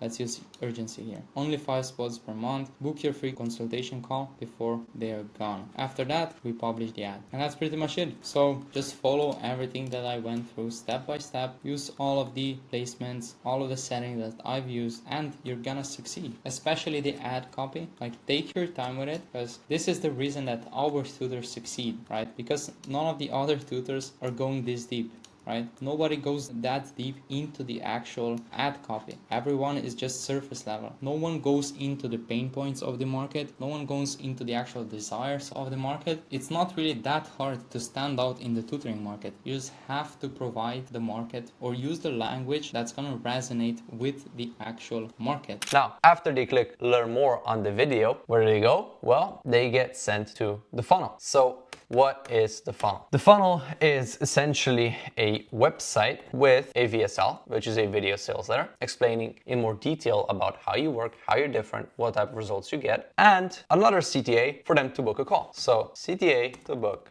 a call. Okay, now on the VSL, you want to have a very similar structure to the actual ads. So you start the VSL by introducing yourself / the company, and then immediately show results, okay? Because people don't care that much about you or how you work or any of that. They want results. So you start off the VSL, introduce yourself, you show some results that you've gotten to students, and then after that, you tell them how you get those results. That is pretty much it, okay? And then lastly, CTA, book a call. They should book a call if they want to learn more about how this would work for their specific child and what kind of program you can create for their specific kid. That's pretty much it. So just a simple website with a video on it, explaining how you get results, explaining the results you've gotten in the past, throw in some credentials if you got them, if you went to Harvard, if your tutors that you hired go to Harvard or have went to Ivy League schools, whatever. Flash that, show them that, flex a little bit, make them aware that, you know what you're talking about, okay? After they've booked a call, now you have them on your calendar. By the way, to book a call, very simply, just use Calendly. It's literally free. Just go to calendly.com. I'm not affiliated with them. Just use the software. It's free and it works great. So once you have them on your Calendly, then you have a scheduled call with these people. You need a sales call framework. So sales calls are made from 3 parts, okay? You've got discovery, you've got the pitch, and you've got objection handling. So for the discovery, here you really just want to get a good understanding of what their situation is. The first thing that you need to get out the way in the discovery are gonna be surface level questions. So if you need to ask them which exam board they're going to be taking the test on, if you need to ask them what year they're in, if just like any surface level question that you have, ask them first thing when you start the call. After that, you want to get into problem. So here you ask them, okay, what is the current struggle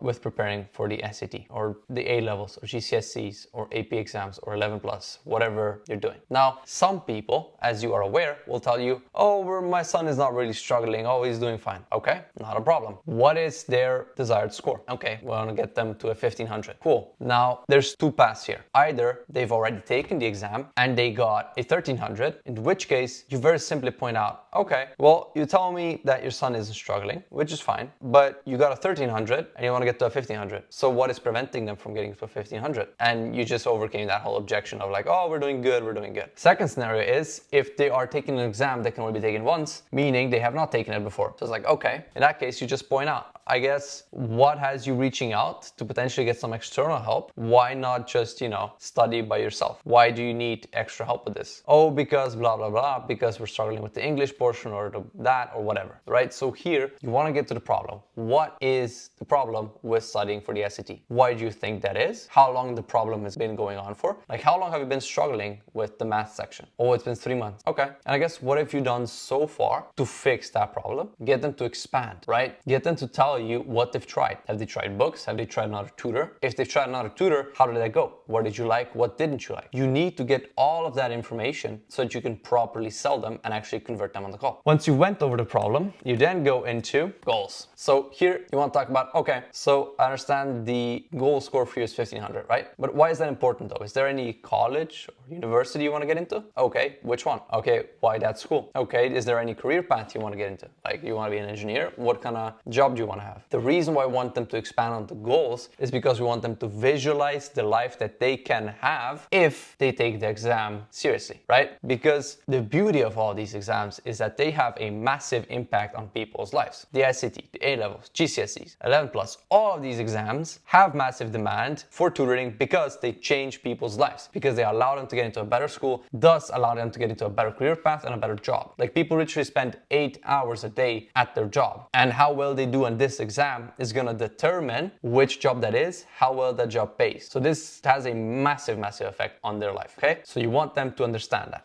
And only once you went over all of this do you go into the pitch. Most students make the mistake of skipping all of this and starting to talk about the program straight away. And then they drop the price and they try an objection handle, which you don't know how to do in the first place. And then they wonder why people don't buy. Also, with pitching, all you need to do is show them how the program gets them to the desired score. That's it. We usually include 3 or 4 pillars. Okay, we do this method, this method, this method, this thing, and this is how we get you to 1500. Makes sense? Okay, and then lastly, show them how it's delivered. So how many sessions, one-on-one or group, etc. You do that last. And then you gauge. Okay, so how does this sound so far? Get them to tell you if they, like the program, if they don't like it. Cool. If they like it, you drop the price. By the way, after you drop price, you don't keep talking, you don't keep selling the program. Wait for them to digest. A lot of people mess themselves up because they drop price and they keep selling the program, When you do that, you don't give people enough time to properly digest price and properly digest all the information. So just be quiet, let them digest, let them think about it for a sec, and then they're gonna maybe even buy right away. If they don't, you start handling objections. With objection handling, you always need to get context. So let's say they say, oh, send me all this in an email, right? Okay, no worries. I guess, what would you like me to include in that email? And they tell you, and then you handle that objection. Or if they say, partner, or they say, I need to think about it. Okay, I guess, is there anything specific that you need to think about? And then again, handle the objection that they just told you, right? Now, if you don't really know what's going on and telling its partner and I need to think about it, and it's a bunch of other stuff as well. The only thing that you can do, and this works great, is go to logistical money. What this means is that usually when people need to think about it or need to talk to someone, they usually need to think about the money or talk to them about the money. Because if you've done a good job so far in discovering the pitch, they shouldn't really need to think about the program because they know it's good. You showed them that it's good and it gets results. So they should be convinced on the program. The only thing they're not convinced on is, do they have the full 2000 and do they want to invest it right now? So you simply ask them, okay, price aside, is this something that you actually want to do right now, right? Do you actually want to start a program right now? Most of the time they're going to say yes. You say, okay, how come? What specifically about this makes you feel like this is the key to the castle for you, okay? They sell themselves on this further. After that, you pretty much just, again, isolate money. Okay, so you're not like, should I do this place? We're going back and forth, whether this is the best next step for your kid to get to that 1500 and get to that career. Sounds to me you're more in a how can I do this place, where this is what your kid needs to get to that career path. It's just a matter of making it work financially. And as soon as they say yes to that, you're now on the same side of the table because they've just double confirmed that they want the program, but they just need to figure out the money. Great. Now you can go through your payment plans. You can go through your financing options if you have them. You can go through, cheaper packages, whatever it is, but you always need to confirm that they actually want the program first. Cool? So I'm here with my client Kian, and we're going to review one of his sales calls. Kian, can you go ahead and tell us a little bit about what you do, what subject you teach, and if you have any info about this call that might be useful to the viewers? Yes, absolutely. So my company is a GCSE maths company. We focus on students aiming for 7s, 8s and 9s, so kind of that top bracket of students. And this sales call, I felt like it went very well. The call, the discovery, in my opinion, went very well. I understood kind of the problems that the student was facing and the parent was facing. However, I did feel like I struggled a bit at the end when it came to kind of a small objection and how to handle it. And yeah, hopefully today we can work out how I could improve on it. Cool. All right, so let's get into it. And okay, it's great to meet you. Just so it's super efficient, I've got another call right after you. Is it okay if we jump straight into the call? Absolutely. Perfect. So my goal really, Ariana, is to understand where things are with maths, what's going well, what's not going so well, and kind of what the ideal outcome looks like for you. And if I feel that we can help you, I can show you how we can get started right away. If not, I'll let you know that too, okay? Perfect. So everything I do is completely diagnostic first, Ariana, and solution second. So let's just start with a few basics. Ariana, what year are you in? I'm year 10. Year 10. And what grade are you aiming for in maths? A 9. A 9. Perfect. What board are you doing for maths? I think I'm in AQA. Okay, so either AQA or Excel would be one of those. Have you had any like recent tests in maths recently? I have, yeah. Okay, how have they gone? Yes. You got some. Okay, perfect. What was the topic? Do you remember? It was factorizing quadratics, Pythagoras theorem, Okay. and areas of set tests. Okay, perfect. So all part of the algebra topic. Okay, perfect. Okay, perfect. That's good for me to know. So what would you kind of say is the biggest obstacle you're facing at the moment, Ariana, that's stopping you from getting 9s today in maths? I think it's just the harder questions. Like I can do the basics, but just like harder questions. I can't Okay. understand. Okay, harder questions. What do you mean by harder questions?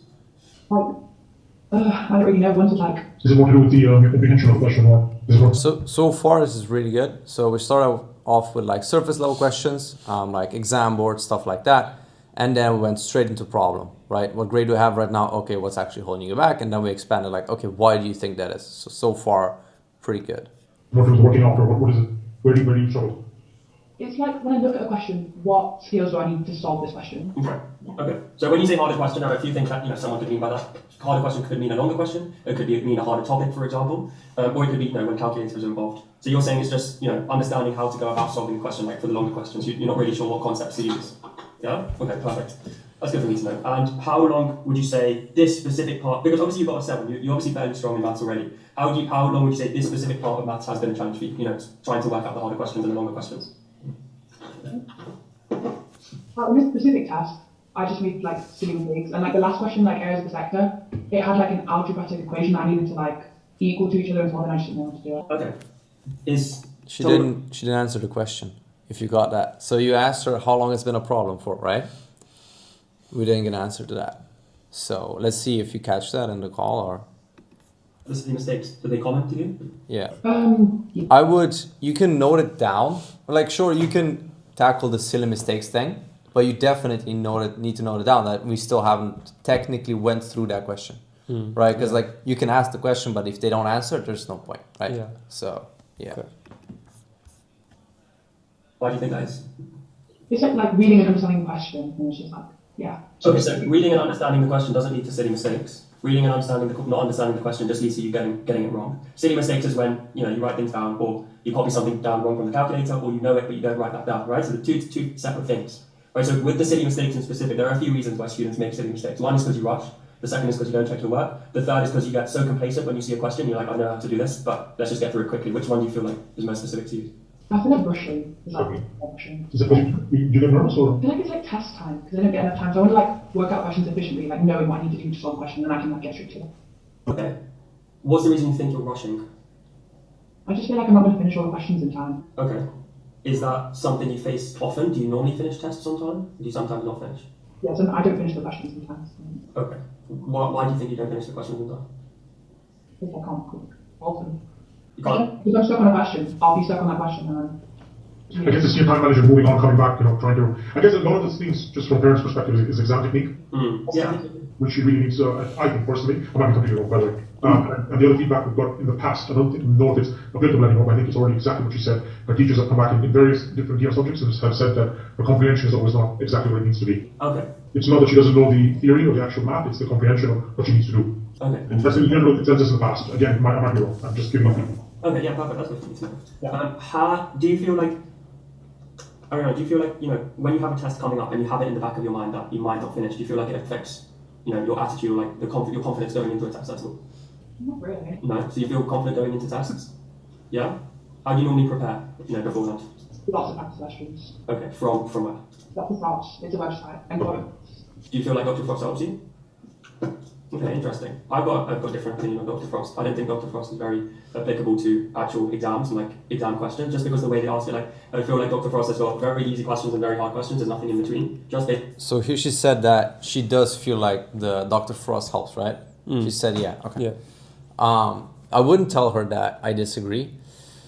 I would just challenge her in a way of like, okay, cool. So you say that it's helping you. Why not just double down on that, do more of that, and improve that way? Okay. Because it's like if you tell her that Dr. Frost is bad, but her genuine experience is that it's good, then it's gonna go into one ear, out the other, right? She's not gonna internalize it. Versus if you challenge her and you're like, okay, that's good. If it works, I'm just wondering why not just do more of that if it works, and then one or two things is gonna happen. Either, which usually never happens, let's say 1% of the time, they're like, oh yeah, we'll do that. But they're on the call for a reason. So it's not really working. They think about it. They're like, well, it's not good because of this, not enough support, not enough whatever. I don't feel like it's going to get me to that level. You dig deep into that, double down, like, okay, why do you think that is? Okay, cool. And that's how you actually get them to believe what you're saying. You want to always make them say it as opposed to you just putting out a statement. So, yeah. Based on my experience, looking at what Dr. Frost has to offer. But I guess for you, Ariana, what have you done personally, apart from like how you prepare for tests, what have you done personally to improve in maths and improve your time management, for example? Sometimes, well, I tried working backwards once, like I started with hard questions and gone to easy questions. Okay, and how's that been going for you? Yeah, it's alright. I tried, but yeah, I don't really. Don't really seem that convincing right now. I guess I didn't really think about all this stuff. I just kind of. Yeah. Well, you know, It's a bit of guidance, I think, in terms of the technique, approaching itself. yeah, As important as the subject itself is the exam technique. absolutely, I 100% agree. Yeah, so she also said that it's going fine, right? So here I would just basically do the same thing. Okay, cool. Why not just do more of that? Okay. Get her answer. Okay. And then here the dad is admitting like she needs guidance, blah, blah. So I would make him expand on that as well. Okay, when you say guidance, first of all, why? Second of all, what does that look like? What do you think when I ask them why not just do more of that or double down on that? Yeah. What do you think their response would most likely be? What am I trying to get out of asking something like that? What would they tell you? Yeah, so they're saying, yeah, it's going fine. And I'm like, why not just do more of that? What kind of response am I looking for? What you're looking for is a justification to why they shouldn't just do more of that. Because like the thing is, if they truly believe, I would assume that, what was it, Dr. Ice or something like that? Dr. Frost. Dr. Frost, okay. So I'm assuming it's pretty cheap or free or what's... Yeah. It's school gives it to you for free, yeah. Okay, so it's free. If they had a free solution that worked, they wouldn't be on a call with you. Because they know that your solution isn't free, right? Like people aren't that stupid. They understand like, okay, this is a tutor. It's going to be a real person. We're going to have to pay him, right? And it's going to be like, at least £20 an hour. At least £20 an hour, and it's going to need multiple hours. So like they're looking at least a couple £100. Okay. So they're aware. So they already have a justification for being on a call. You just need to make them say it. And if you don't, then it pops up later and it's way harder to handle. Can I answer your question? Yeah, it does. Yeah. Cool. Ariana, you mentioned something important. You don't really think about this. Do you know the reason why I'm asking these questions? Because I'm trying to work out exactly what's going wrong and exactly what we need to change and what we need to improve. And that way, the things that you're not thinking about right now, we have to start thinking about, okay? Because obviously there's some sort of information gap, there's some sort of thing that we need to improve, whether that's, as your dad said, your exam technique, your time management. As I said, the reason why I'm asking these questions is so I can understand exactly what is happening, what's going wrong, and what we need to improve, okay? And I guess from your side, Aditya, have you done anything to kind of help Ariana with her math, like a previous tutor, any resources online? Yeah, we just moved to the UK a couple of years ago, so we're new to the UK, Where are you from? Where did you come from? we used to live in Dubai, and we moved in from Dubai. She was at a British school in Dubai. The education was up to par, let's put it that way. You wouldn't say? I wouldn't say no, far from it. But it was probably the top 3 schools in Dubai, British schools. Which was? And we have a lot of students in Dubai in the program. Okay, North Anglia, specifically. North Anglia, okay. Okay, perfect, that's good for me. That's interesting, I've never had that opinion before. What happens in Dubai, we have this 15, 16 years, is they take big names from the US and from England and Europe and Switzerland, and they put in big names to start off with, and it's a British education. When you pay for, when we started, the first year North Anglia was established. And at that point, there was 100% of teachers were British educated and British certified. As the years go on, because it is actually Arabic owned, it's not really British owned, it's just they're disfranchising it or licensing it. Oh, really? 2 years down the line, there's 20%, and I'm not being racist or whatever, but it's still being almost the opportunity.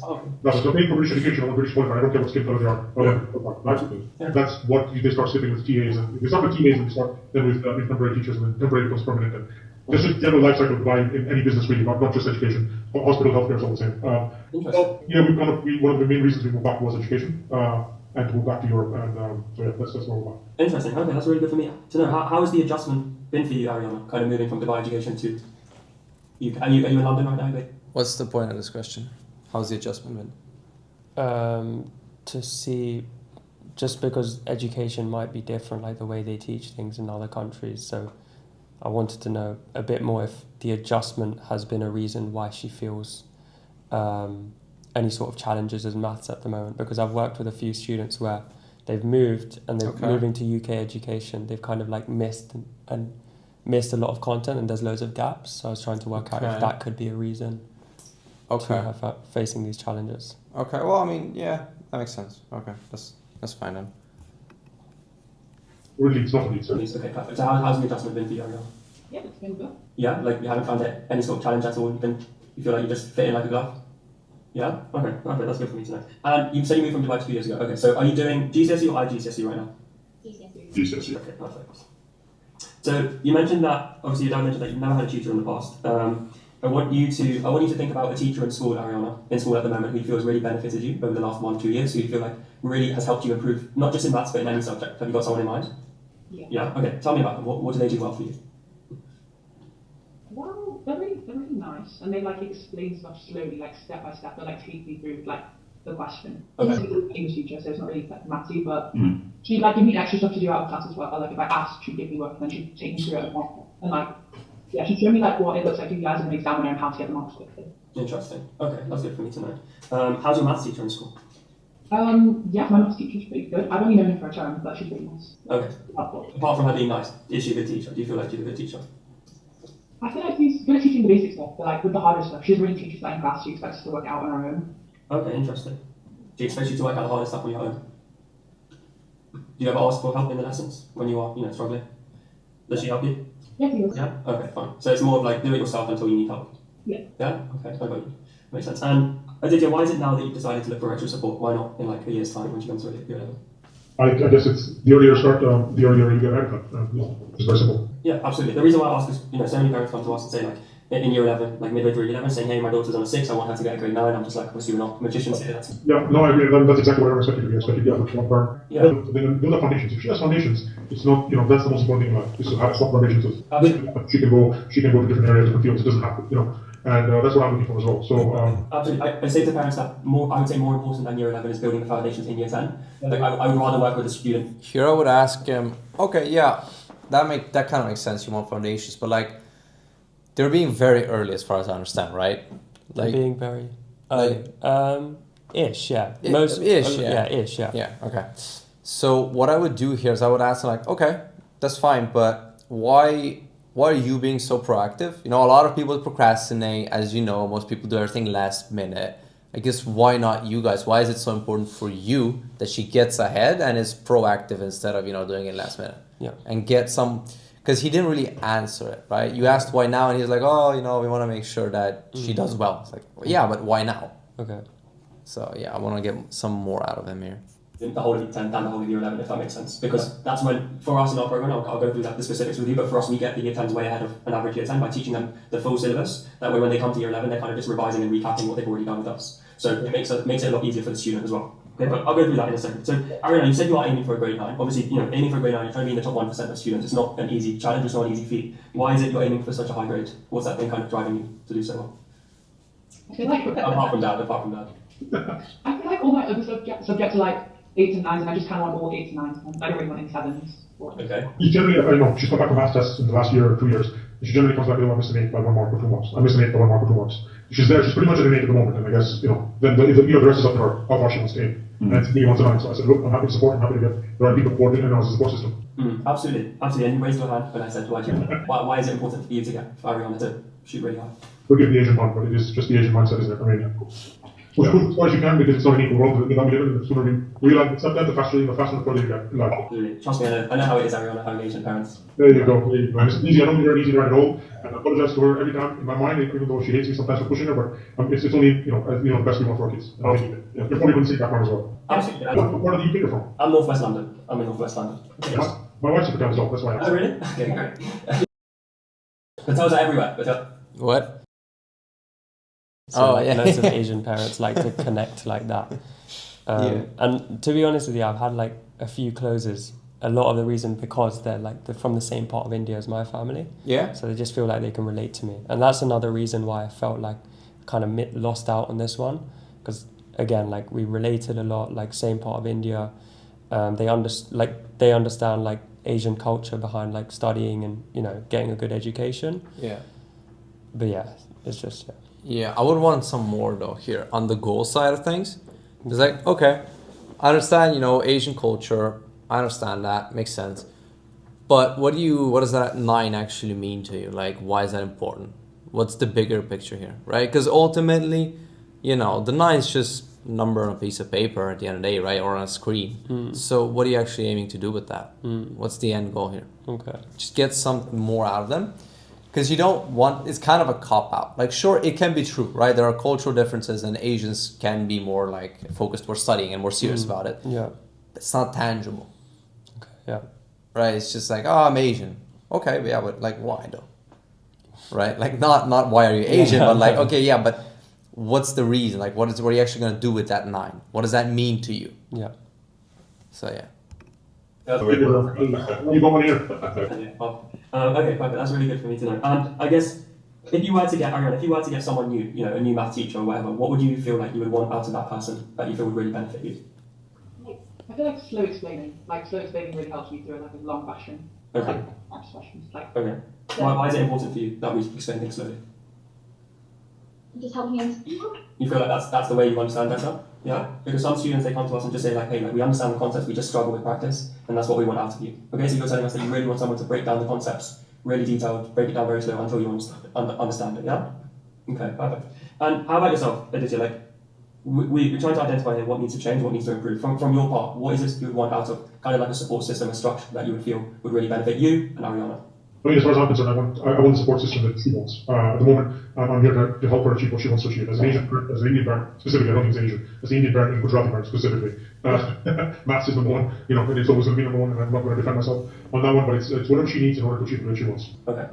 Yeah, minimum for me is 7. I'm not going to accept anything lower. But anything above that, she wants. If she wants a 9, she's been at an 8 level pretty much all the time, missing by 1 or 2 marks consistently the last 1 year. And she's pretty much at an 8 as far as I'm concerned. Now the question is, if she wants to aim for the 9, but then I sure as hell can't help her. I did math years ago. I don't remember anything. So the question is, she needs a support system, and we're looking for the right one. Okay, absolutely. And have you been in the market for like support systems for a while?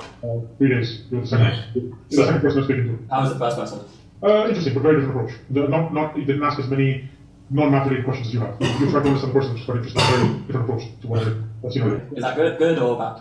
I think Mariana decided. I think for me, it's already got top marks, and you're good job, so your math already kind of, you know, you've got the marks before you even start. Sort of thing. Of course, absolutely. I appreciate that. Well, look, based on the questions that you kind of answered me, I'm very, very confident that is something we can help you out with. Ari? I want to know why they didn't go with that person.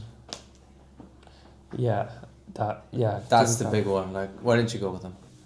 Yeah. And if they give a cop out, like, oh, we had a call book with you already. Okay, that's fine. What did you like about them? Okay, what didn't you like about them? Yeah. At least give me that. Mm-hmm. Yeah, I do know that. I should have asked that. But ideally, we want to know, like, why did you not buy from them, right? What prevented you from taking action? Because that's the big thing, right? Yeah, of course, yeah. That, and then we also need, if you continue the way you're going down right now, nothing changes, do you feel like you're going to get the 9? Yeah. We need that confirmation. Because it's just put some more weight to it. Okay, yeah. You need them to admit, like, no, I need help. We need some change, otherwise we're not getting to 9. We're just not, right? Okay, yeah. You need to get that admission. But other than that, Discovery is pretty good. So prices here, I would assume, or here? Yeah. We can try this. The 7 p.m. class definitely sounds doable. The 6 p.m. on some days is doable, some days might be a push. Yeah, so it would have, for example, we need you in one class, right? So it's either Monday, Wednesday, or Tuesday, Thursday, if that makes sense. So it can't be like, you know, to make Monday, I'll make Thursday, it has to be, that would be everything included, and I would just take 10 minutes to onboard you both today. Yeah. So sorry, so the 2 week. If you want to carry on to year 11, obviously that would be perfect, because the longer we work with you, the better. So for 6 months, everything included is 1,500, so 1,500. And yeah, there are no surprise costs at all, just 1,500, and that would be everything included, and I would just take 10 minutes to onboard you both today. No, so sorry, you said 2 weeks, 2 times a week. So 2 mandatory lessons a week. Yeah, how long is 1 hour each. Okay, fine. And then obviously on top of that we have the support calls every single weekend. Sure. Okay, great. Okay, I do have to just speak to my wife as well, but definitely, when can we take this up tomorrow at some point? Just to follow up on this, if that's okay. Yeah, absolutely. I'm more than happy to speak to you. Just apart from speaking. I don't need you to speak. I need to speak to her. Yeah, I know. But I would like to follow up with you tomorrow. If you give me your email address and phone number, we can get our details, whatever is easy. Of course. So just aside from letting your spouse know, is there anything else kind of keeping you? If there are questions, I will send you an email definitely after this call because there's a lot of information that I'm digest. But I think I've asked all the important questions that I have on the spot. Let me let the information digest and I will get back to you within 24 hours like this. All good. Yeah, I'm all okay with it. What do you think your wife would say about this? If you don't mind me asking. I have no idea. So this is the first mistake. So he didn't answer the question. You asked them, okay, aside of letting your wife know, is there anything else from keeping you from starting today? He said, if I have any questions, I'll shoot them over. That's not an answer. Yeah. It's yes or no. Yeah. And if it's, yeah, I have something else. Okay, cool. What is it? Okay. Right? Like, it's, you know, he kind of answered, and you can assume that it means no, because he kind of said, like, if I have anything, I'll tell you. That kind of assumes that now he doesn't have anything, but I don't want to assume anything. Okay. I want him to no, that's it. Okay. That's the first thing. And then even if he says, like, no, that's it, I just want to speak to my wife. Cool. All right, awesome. Is she around? That's the first question. Yeah. Is she there? Because it's like, we can try and do reframes, we can try objection handle, but if she's there, we can just tell her the information and handle her objections directly. Because what's going to happen is, even if you do everything perfectly, let's say it's a permission thing or whatever, then he has to go talk to her now, and he needs to objection handle her. Yeah. Right? If he doesn't pay. So ideally, if she's around, she should just come. Yeah. Second question, if she's not around, can you call her? Now, let's say he can't do both of those, because most of the time she's at work or whatever. Then I would go, okay, cool. So outside of letting your wife know, right? Just the program itself, right? Price aside, do you actually feel like this is gonna get your daughter to that 9? And then ideally also get a 1 to 10, like 1 to 10, how confident are you? And also get the daughter's perspective. Okay, so ask the dad, okay, how confident are you? And the daughter, how confident is she? And then we just go down money logistical. Okay. So if the wife's not around, we can't talk to her, we try and ignore it and go with money logistical. Okay. If we go through that thing and he's like, I have the money or I don't have money or whatever, and we don't solve it and wife pops up again, then we also have a process for that. Okay. So it was just a slight process error. Okay, fine. That's all it is.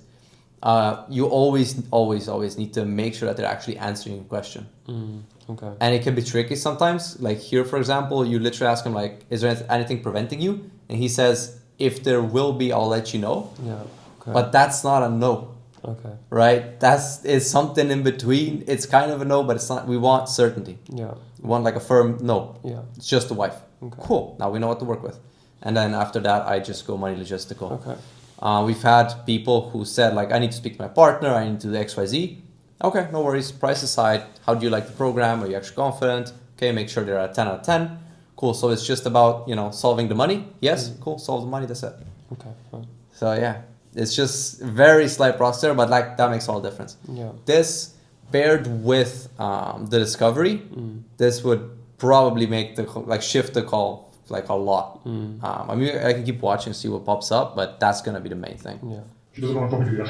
So, I think she'd support. She was definitely looking for a support system, but the right support system for Ariana. We've been through a lot of fancy systems in Dubai, schools and systems and lectures and after school clubs, and it's all great and it's all an amazing PowerPoint Dubai is, but when you look behind it, and you look at the Excel, it's a little bit of a question mark. Yeah, absolutely. So that's what we're looking to avoid, and that's pretty much what she's going to ask me. Is there substance behind the sales pitch, basically? Absolutely. That was interesting, and I think the proof is in the pudding, and as you said, you've said all the right things in terms of vendor assessments, the access that you give the child, the access you give parents. I think that's all kind of puts weight behind what you're selling, not just the pitch.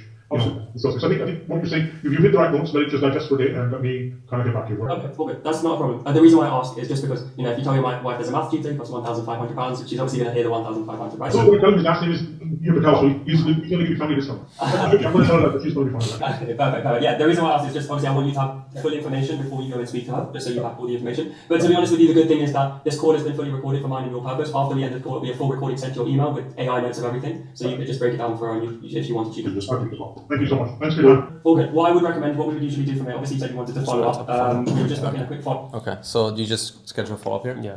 Okay. Yeah, so the problem now is I can't really give feedback on this because we're in no man's land, right? Because there's a certain path where if you have a process, everything goes, and it's like a tree branch, right? But we've deviated. And we haven't checked money to the full extent, so we don't know what's going on. Okay. So like anything I say here about this part, it's just, it doesn't really matter. Okay.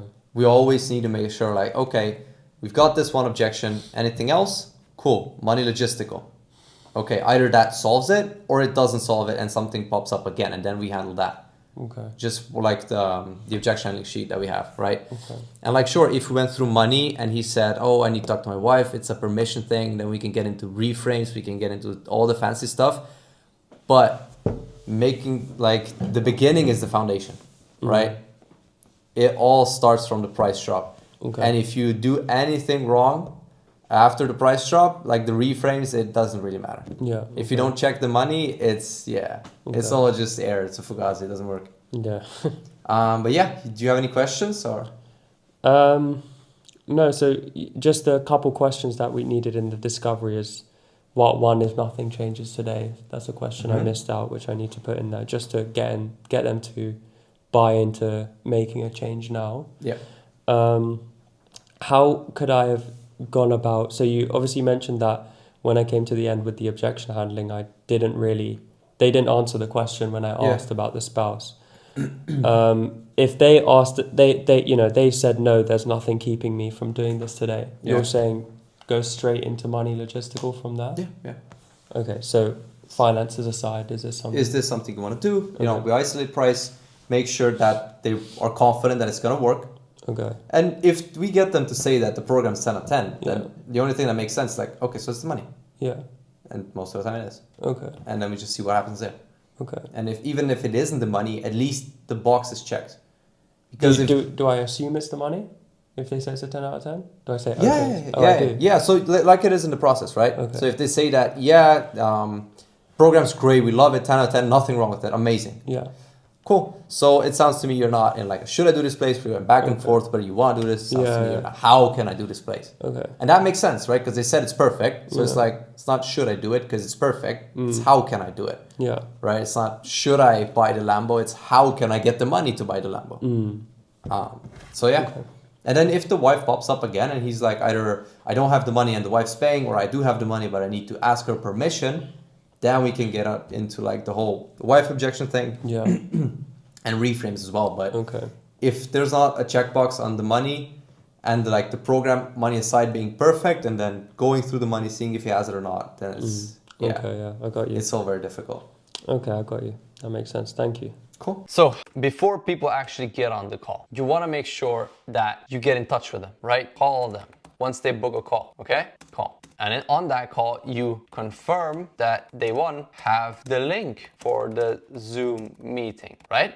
You also ask them some surface level questions, so you don't need to ask them on the call, right? So what year is your child in, what exam board, blah, blah, blah. But make sure that the call, when you're actually phone calling them before the meeting, isn't like more than 5 minutes, okay? You really don't want to get into a program or anything like that on that call. You just call them up, hey, I saw you booked the call, just to confirm, do you have the Zoom meeting? Okay, cool, can you let me know what year your child is in, what exam board, what blah, blah, blah. Okay, cool. On the call, we're gonna go over a bit deeper, like what your situation is and what specific solution we have for you. Is that cool? Cool. Talk soon. All right, that's it. The reason why you want to get in touch with them is because you want to, one, like remind them that there is a meeting. Two, make sure that they have the link. Some people, they're not that tech savvy. They lose the link, or maybe your email reminders go to spam or whatever, and they just don't get them, right? So you want to call them up, make sure everything's all right. Now, the last thing that we need to talk about is the launch and first sales plan, okay? So what would I do to land the first 3 to 5 clients and some troubleshooting scenarios? So literally the only thing you need to do is you need to take these calls once people book them. You need to go through the whole process, make sure that you're taking closing seriously, make sure that you're actually getting their full situation, their full problem and their full goals, and people should start buying. And you literally just rinse and repeat the same process. Now, problem is, what if it doesn't work? There's a few things that can go wrong here. One could be that your ads suck, meaning high lead costs. In that case, you want to try different angles, different offers potentially, and just different ad creatives. If your lead cost is high, your ads suck, all right? Don't try to fix your sales strategy. Don't try to, do different content. Just focus on the ads. Try different ads, video creatives, maybe try some statics, okay? So ad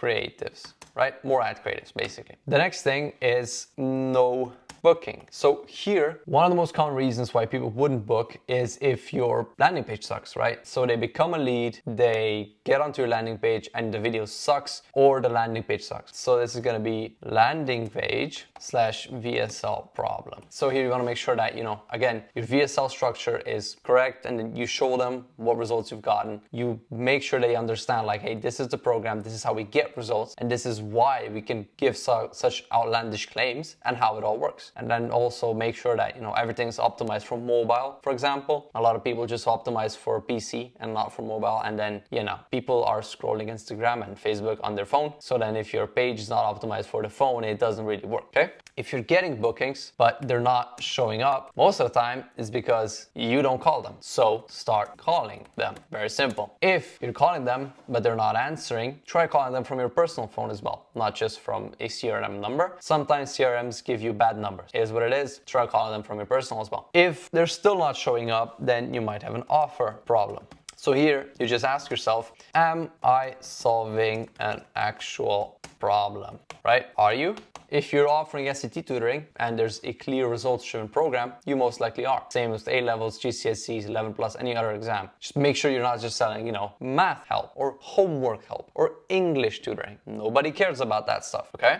And then lastly, nobody buys. Now this is a very clear sales process problem. So here you go back to the sales process. Are we getting the deep emotional reasons for what the problem is, how long it's been going on, what they've tried to fix it, what goals do they have, why do they want that career path, why do they want to get into the university? Do we have a pitch which clearly shows them how we're going to get them from point A to point B? And then lastly, are we actually handling the objections? Or do they just tell us, okay, I'm going to think about it. And you tell them, all right, fine, talk soon, bye-bye. Very simple stuff, okay? So closing problem. You see, tutoring is expected to go from 10 billion in market size that it's at right now to 27 billion by 2030. So getting in right now is the same as getting into Bitcoin in 2013.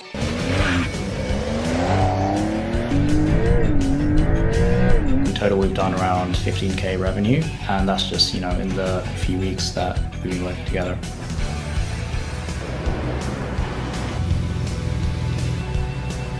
So we're in a very small city in Croatia called Rovinj or Rovinjo, depending on how you want to pronounce it. This month, I'm already at 9k cash collected. We're probably like 10, 11 days left of the month. It's not about the money that I'm collecting, it's more about how confident I feel going into, you know, January, February, March. I wouldn't have felt this confident if I didn't, you know, get on board with you guys.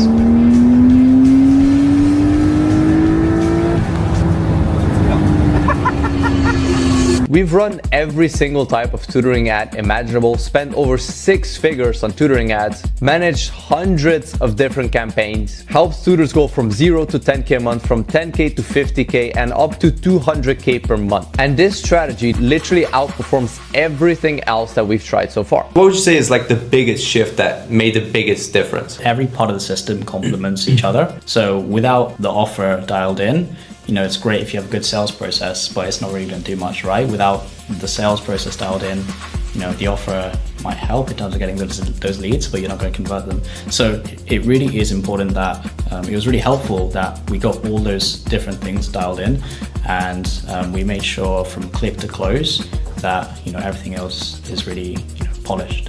Either you take the risk or you lose the chance. I think today things might seem like a risk, looking backwards, it's an opportunity. The thing is, we really need like max 2 weeks to a month to see how the A-levels perform. And then if they perform better, it's a good problem to have. Yeah. Right? It's like, okay, now I have this thing that's performing way better than the original thing. Yeah. So I have to, you know, figure out how I'm gonna delegate the original thing, which is a way better problem to have than not even have the better thing. In my opinion. Yeah, I get what you're saying.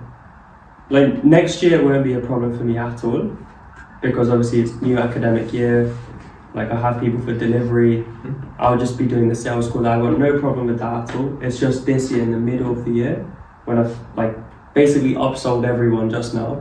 Everyone's paid me 6 months up front, like 1,500 just now. Yeah. And now for me to just palm off them to another tutor a month in, that's my concern, you know? Yeah. I'm gonna get complaint.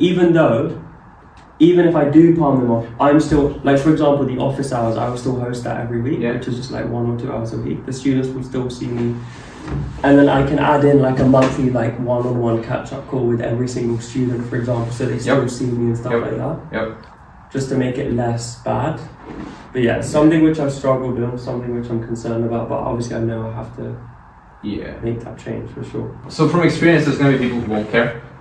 So you're gonna get just freed up time for free, because some people just will be like, yeah, he teaches well, it's good.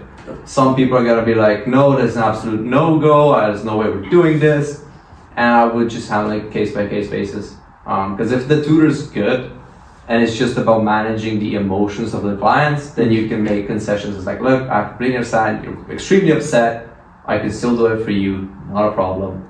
And it's not really a moral issue because the other people are getting a good service anyway, it's just a different tutor, but tutor's good. So yeah. I would just kind of handle it case by case basis. Yeah, that's fine. I mean, for the student that you want to like create this breakdown video, do you have any pictures of them? No. And you probably have like an Instagram profile. So I mean, you can them also, yeah, you can contact them and ask them for a picture because that's exactly what Herges did as well. Yeah. Yeah. Because it's gonna be also very useful for the thumbnail, right? Yeah. Yeah.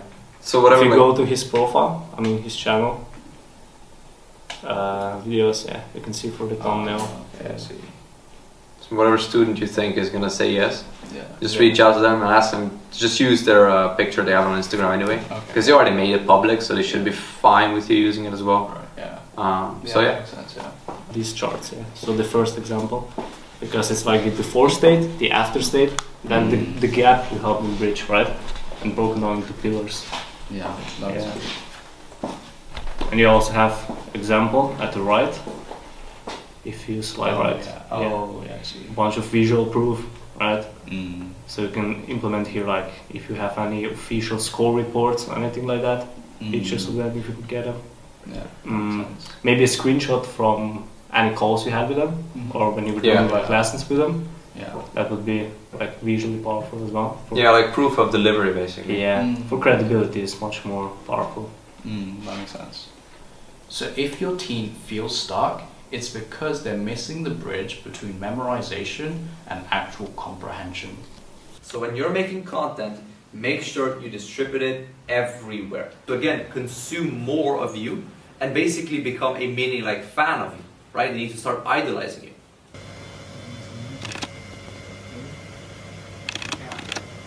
Brake thing, and when I was backing it up, it just like went. It stopped. Yeah, it stopped by itself. I thought like, shit, let's go.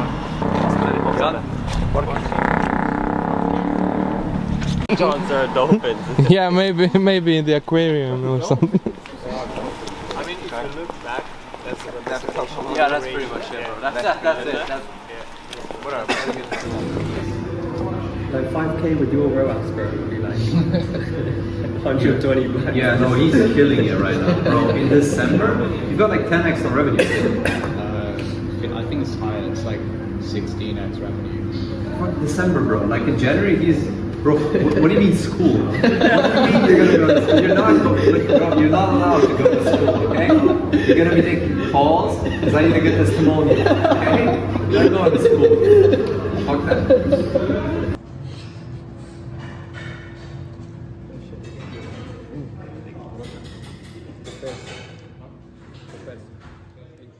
Ads is, I like to compare it with gambling. So for example, like if you go to the casino and you want to win, you have to put money in, maybe you win, you lose, right?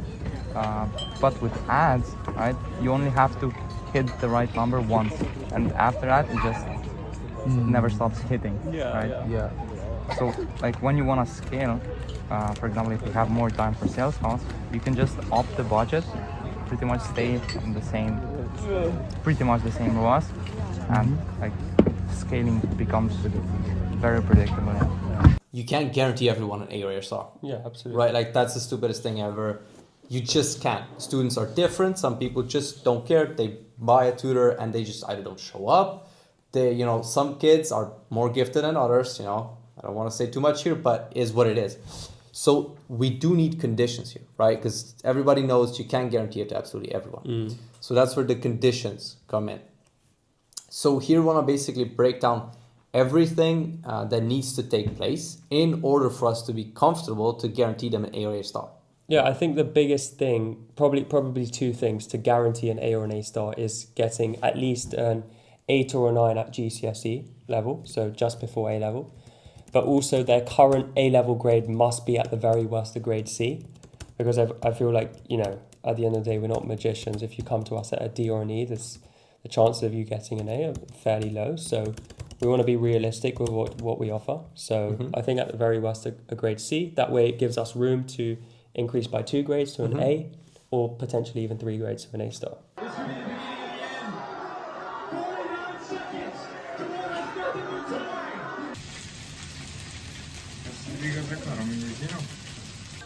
spread it properly.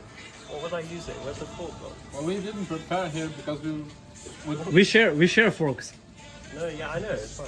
Yeah. What are you putting on your bread? Gawapi. What is it? What was that? Gawapi, right? Jawapi. Jawapi. This is Jawapi. No, this is Ivan. Oh, this is Ivan. This is Jawapi. Okay, I'm gonna put the Jawapi on now. Have you taken one? You're not experiencing the most Balkan thing possible.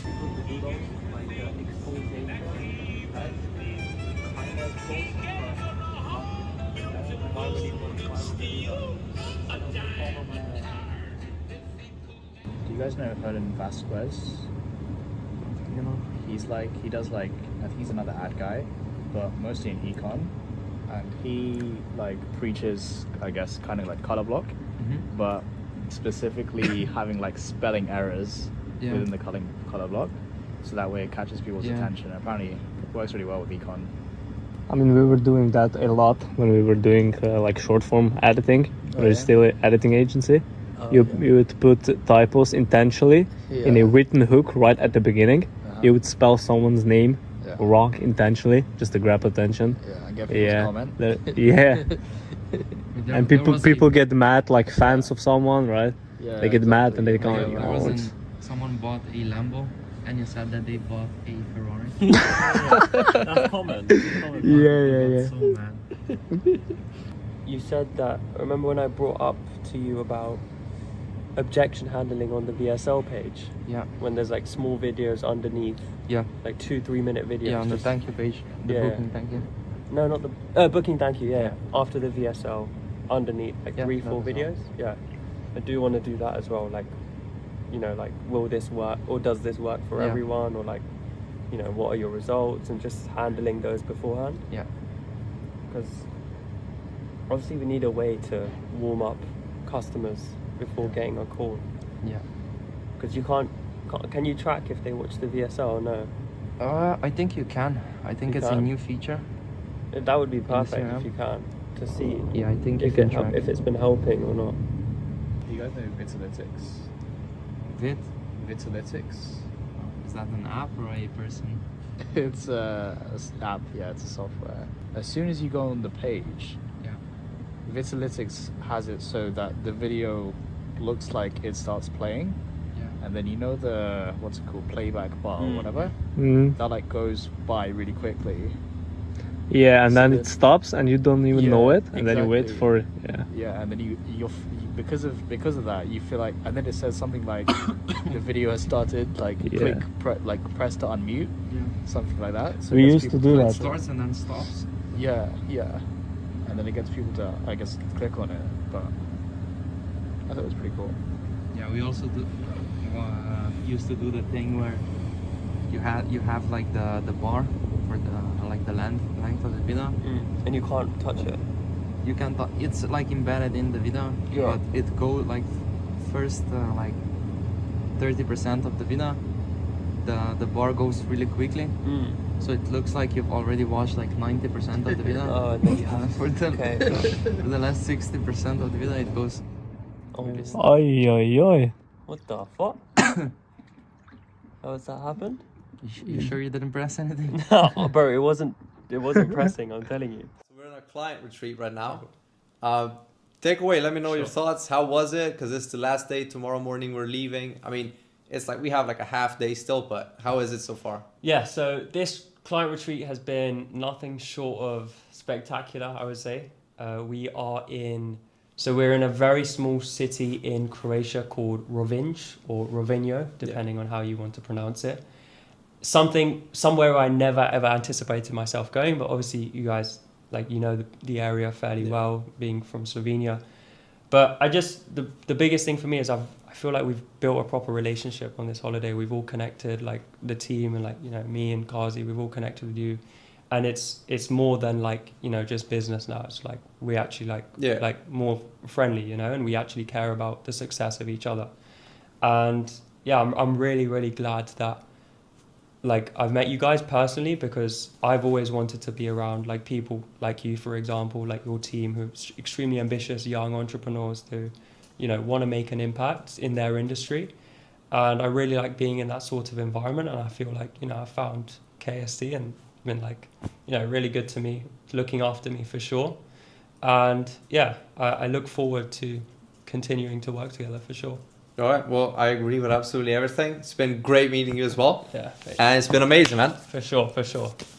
On to the next retreat after. Yeah, 3 months from now. 3 months from now. Most likely, yeah. Yeah, for sure.